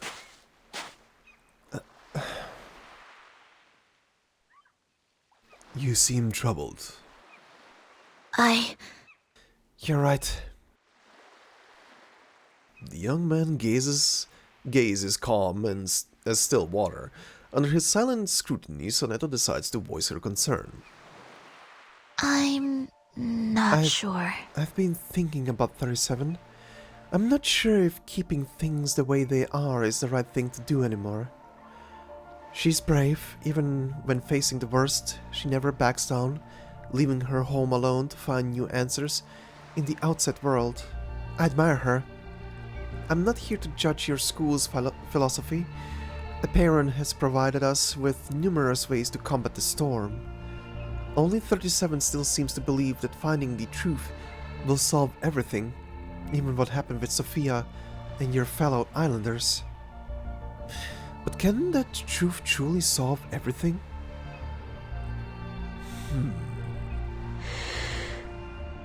The young man remains silent. Sonetto takes a deep breath and continues. Maybe Sometimes bad things just happen. People have to accept it and move on. I mean, there is a possibility. If the storm is literally just rewrites of history to a slight degree, like I'm thinking about it, or, well, my hypothesis is on it. If solving whatever mathematical equation is behind it doesn't really... I mean, it's definitely not gonna revert everything to the way it was. It's just gonna probably stabilize it on the timeline that exists at the current moment then. Or something like it. So whatever end result you're left with is... Well, I was about to say something else, but yeah, whatever end result could come from that is gonna be the truth at that point. And whatever the truth is gonna be, people will have to learn to live with that. Anyway. Someone needs to tell 37. Tell her those friends of hers who return to Essence won't come back. Tell her that maybe there is no truth that can bring Sophia back. While she's been searching for the truth, we've avoided telling her it. Maybe that's not the best thing for 37. We're in danger of letting her waste her time and effort, only to find it was all for nothing. Maybe we should tell her before that happens. I mean, that's a nice sentiment, but I think her searching for the truth is actually gonna lead you to pretty good results in the end. Her composure buckles as she finishes each phrase. Sonetto knows she is crossing a line with these words. She looks up to observe the young man's expression. 6 shows no anger. He simply turns his expressionless face once more. No. There's no need. Everything you wish to say to say to her, 37 already knows. You mean... You care about 37, and I'm deeply grateful for that. But there's a certain misunderstanding I must correct for you. She may still be a child, but she observes everything that happens in the phenomenal world with precision beyond any of us. 37 isn't blind. It's just that her faith remains strong, no matter what. 6 turns, facing out at the distant sea, but his gaze seems to pierce further and deeper beyond it. Allow me to put it this way. How many grains of sand do you estimate there are on this beach? Huh? Sand? The abrupt change of topic causes Sonetto's eyes to widen. She dutifully looks around the sprawling beach.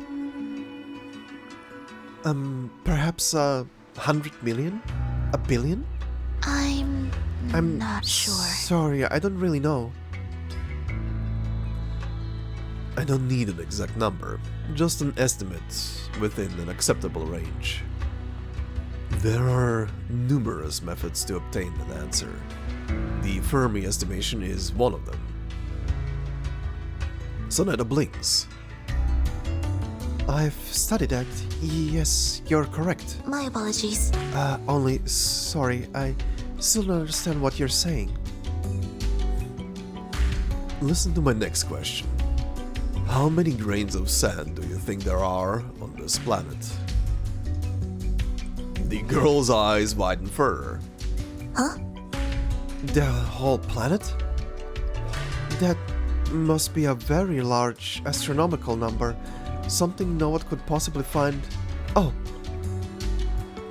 For the first time, the young man nods.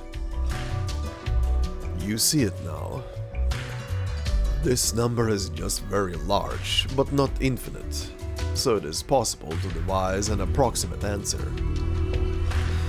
Archimedes pointed this out over 2,000 years ago.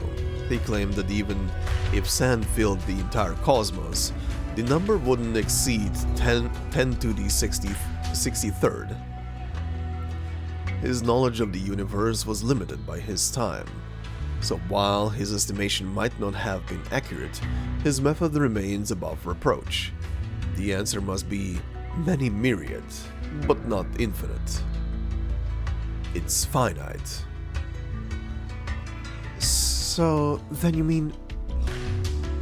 Sonetto looks at the sand beneath her. The average mind cannot imagine numbers like 10 to the 63rd, but this first class graduate of the SPDM understands what the young man wishes to convey. You believe that what 37 is searching for exists. Yet even if it exists in this world or anywhere beyond, finding it will be extraordinarily difficult. But not impossible. Sonetto lifts her eyes up from the not quite endless grains of sand, matching her gaze with that of Six's own. Beyond the sea, a young girl is determined to calculate that very, very, very large number. I can confirm one thing. 37 made this hypothesis herself. Now she is trying to prove it. And until she disproves it herself, no attempt at telling the truth from any of us will shake her from it. That's just how determined she is. She's gonna be chasing the truth until she finds it, even if it's gonna take a long while to prove it. Alright, this was a very, very sweet one, with a couple of little specks in there about how she goes about stuff. That was very sweet. Okay, before we wrap this up, record. Let's see what we have in here. The foundation of all science. Look, there's a lonely variable here. Shouldn't it be pulled into the equation and have a party with the other numbers? A math teacher giving a lesson? Perhaps the perfect language will not be created by vocal cords and breath, but through logic and form. Hard concepts embedded in the universe itself. A seeker of perfect language. Huh? Oh, sorry, the answer is, right, I guess C. A C we had in class. Alright. An infinite number of terms combined into one conscience formula. Much like the countless factors interacting in a system that ultimately causes a ball to fall, it's truly marvelous. A designer of meticulous machines. Oh, X? Right. The language of the universe, the starting point of philosophy, the nightmare of many students. Alright. Laboratory safety regulations. Verbal persuasion has proven ineffective, so we decided that every guideline would include a photo of a previous victim. Look, this month's accident rate has dropped by, a full 5%. A laboratory safety inspector. Hydrochloric acid, slippery, acrid taste reminiscent of vomit. Nitric water, milder, akin to MSG and vinegar. An amalgam of lead and mercury. A hastily written alchemist's note. These restraints are impossible by the cowardly these restraints are imposed by the cowardly upon the genius. If one is afraid of even the smallest of explosions, how can they seek the spark of progress? A radical science devotee. This one, and this one look fun to try. Oh, what do you mean prohibited? Well, that's all the more reason to try them. A mischievous sprite? Sprite? Ul? Maybe? Uluru? That's the only thing I can imagine as a sprite, right? Unless I'm forgetting someone or someone that I don't have. Anyway, behind each seemingly absurd rule is an even more absurd story. What shape are you? It looks complete, but there's still a slight deviation inside. I think I'm an ellipse. A gentle lady. Ellipse. Everyone's heart is a picture drawn from dashed lines and dots, with gaps in desperate need of filling in. An Eastern poet? Huh, shape? What shape? You can't make a pile of mud into a shape. A street beggar. 7 sides, each of different lengths. 7 angles, all unequal. No axis of symmetry, neither sharp enough nor smooth enough. But I think this is how I'm meant to be. It's fine. A glass polygon. Okay. From complexity. Oh, a glass polygon. Glass. Right. Okay. From complexity to simplicity. That one's kind of easy. The Romance of Rocks. This isn't just some dusty old rock. Look closely. It's a piece of the moon I brought home. A retired astronaut. Alright, Neil Armstrong. Shale is like a book. And this fossil's imprint tells the story of 2 trilobites. Kid, that's just a metaphor. Don't press your ear against the glass. A museum guide. Everything is more beautiful when she's beside me. With her, a battered old rock can look as beautiful as a statue of Venus. A love-struck youth. The world is so noisy. It's no wonder some people prefer silence. A radio wave interpreter. Miss Radio? Romance has no specific form, its shape is what you perceive from it. Finite and infinite. What can I do is limited, but what I hope to do is endless, a social activist. There are only 2 things that are infinite. The universe and human stupidity. And I'm not sure about the former. Renowned physicist. Infinity is so vast, yet it's expressed with just 8 letters. Huh. Language is fascinating. An excerpt from a children's literature magazine. Have you ever heard of calculus? I learned red fruit. Okay, that one's easy. Apple. A pair of relative concepts like inseparable twins. True. Alright, yeah, that's the story. That was a very fun one overall. That was a very, very fun little story for 37. I like how the story was pretty much about her fighting, pretty much just fighting a group of friends, right? I do like how Mesmer was pulled into this group of friends now as well. Kinda, honestly, considering her and everything I've seen about her throughout the story so far, and her anecdote as well, I'm very happy to see that she also found a friend group she can fit in, even if it's causing her massive headaches. Look, she's also enjoying the company. Good God. Also, I don't know who's the more mischievous one between X and Medicine Pocket in this group. Oh, good lord. Ezra is just happy to be there. Ezra is a good little goober and he just enjoys the company, regardless. But yeah, a very nice story.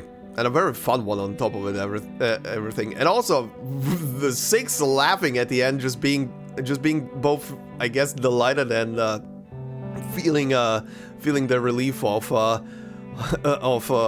his good old childhood friend finding a place where she fits in is very wholesome. That's probably the biggest kind of surprise of the story, seeing 6 smile and like genuinely smile at something. That is a rare treat. But yeah, overall, very fun story. I really enjoyed this one from start to finish, even though it gave me headaches. All the math equations and babble and stuff like that. Ugh. I am sorry for you math wizards out there who know these English terms for math. I am sorry for all the mispronunciations in this episode. Good lord, this is also an episode to start the 100 series with, right? The 101 and moving onwards. Math equations and terrible pronunciations. Is this foreboding? Who knows? But anyway, as delightful as this was, we have one more thing to do in this episode, and that is to poll for a character. Charon is on the banner, and oh yeah, again, thank you very much. I forgot to say this at the beginning. Thank you very much for confirming about Charon, and also about the upcoming patch as well for the next one. That it's a side story that I can just jump in once it lands. So I'm looking forward to it. I have no idea. I haven't looked into what the story is gonna be. I'm waiting for it to obviously drop into the game. and then I'm gonna see it, but I'm looking forward to it, whatever it's gonna be. at least I'm gonna be able to do a story, right? But yeah, anyway, time to do some pulls. Alright, the mourner's eulogy, huh? Okay, let's... oh, you're paired with these two? Okay, interesting. But... this is definitely art. Charon, huh? The ferryman of the dead. Ferrying them across the river Styx. Okay.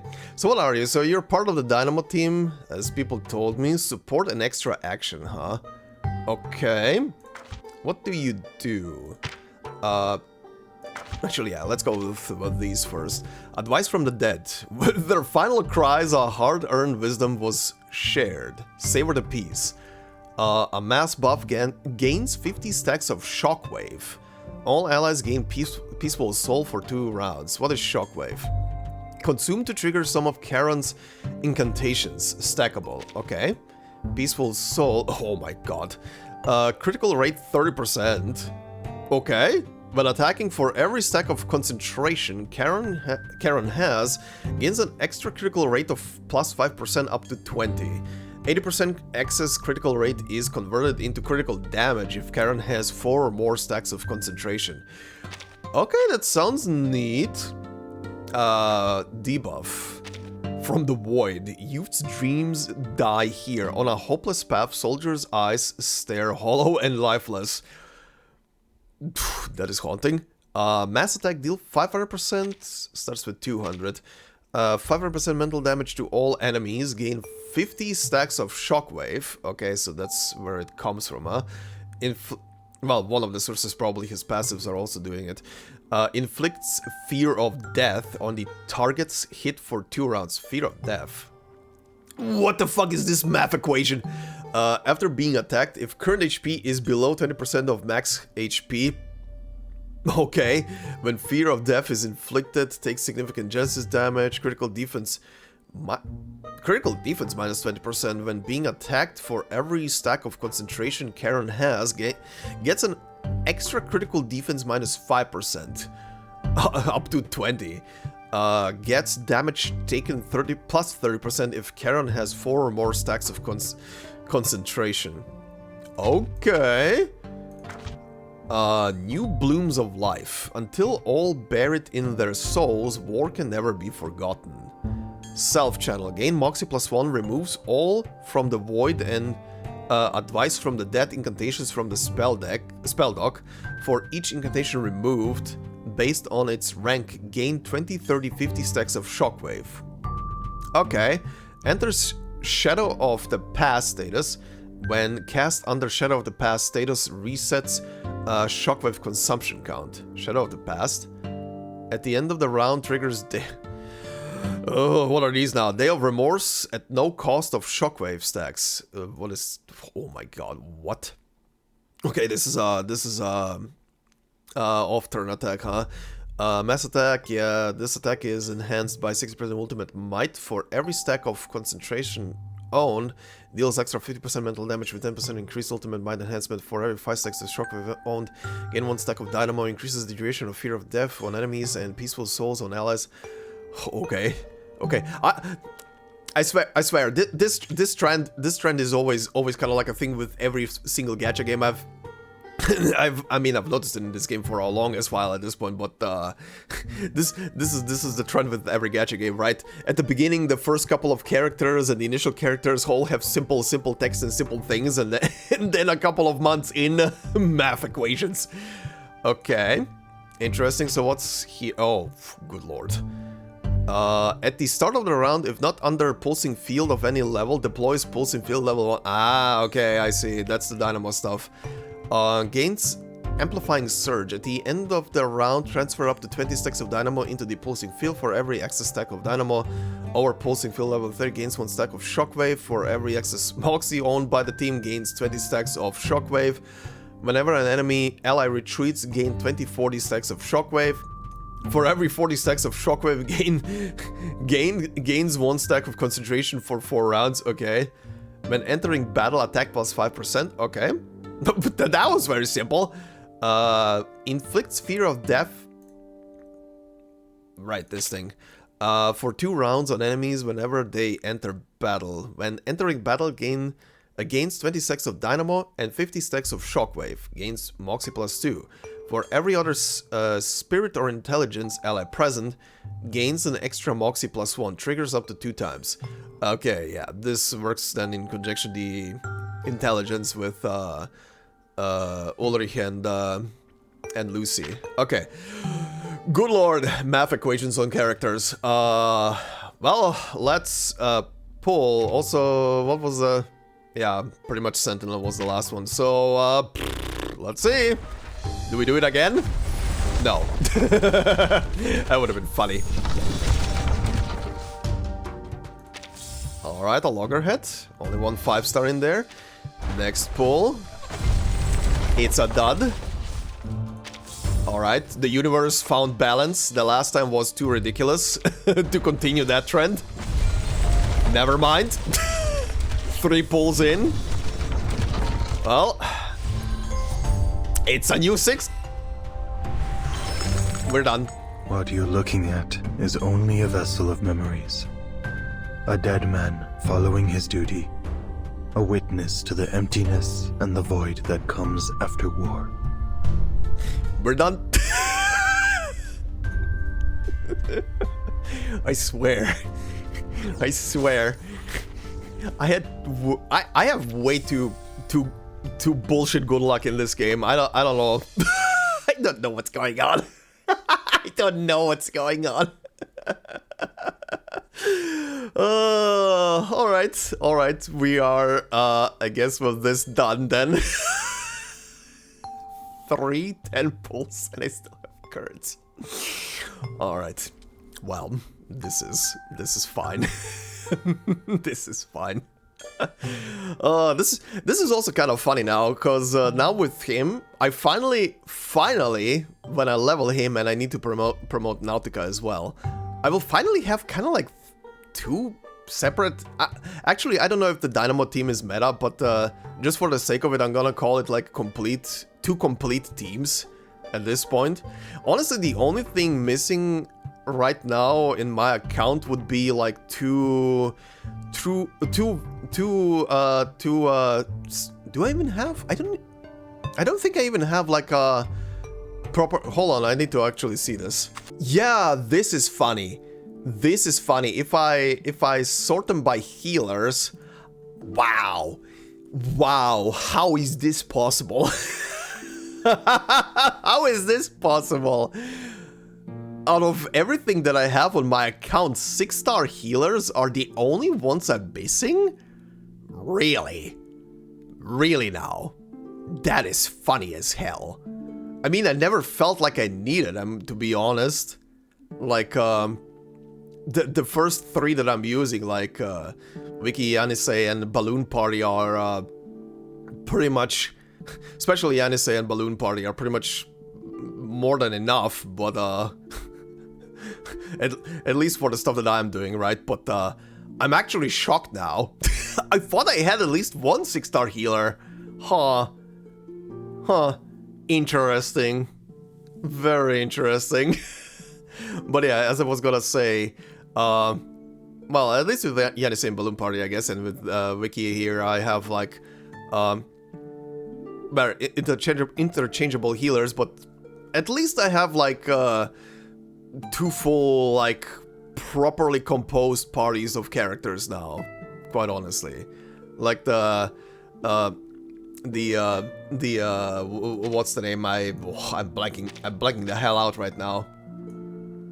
I'm absolutely blanking. Sentinel, that's the name. Yeah, with Sentinel, Nautica, and Zemmelweis, and then with Lucy, Ulrich, and Charon now. I have 2 actually complete teams. Well, I'm not counting the assassin team, quite honestly, because obviously people who haven't played during the banner will not have the assassin team, but yeah, the assassin team is kind of like a 3rd option that I also have at disposal, with like a completely level team. I don't know about the rest of them, because I don't really look about too much into team compositions, but yeah, that's kind of neat. That's kind of neat to play around with. But yeah, anyway, this will be it where we're gonna be calling it. So thank you very much for watching and listening. Hope you enjoyed. I have no idea how long this episode is gonna be, but it's probably gonna be a long one, considering the recording time and everything on these parts. So I hope you enjoyed. If you did so, please consider leaving a like. It would help out a lot. If you're new to the channel, consider subscribing. And if you want to support me more directly, memberships are open on the channel. And as I always say, it's purely there for support. So thank you very much to all the members already doing so. Much appreciated. And I hope you all have a fantastic day wherever you are. And I will see you in the next one. Until then, bye.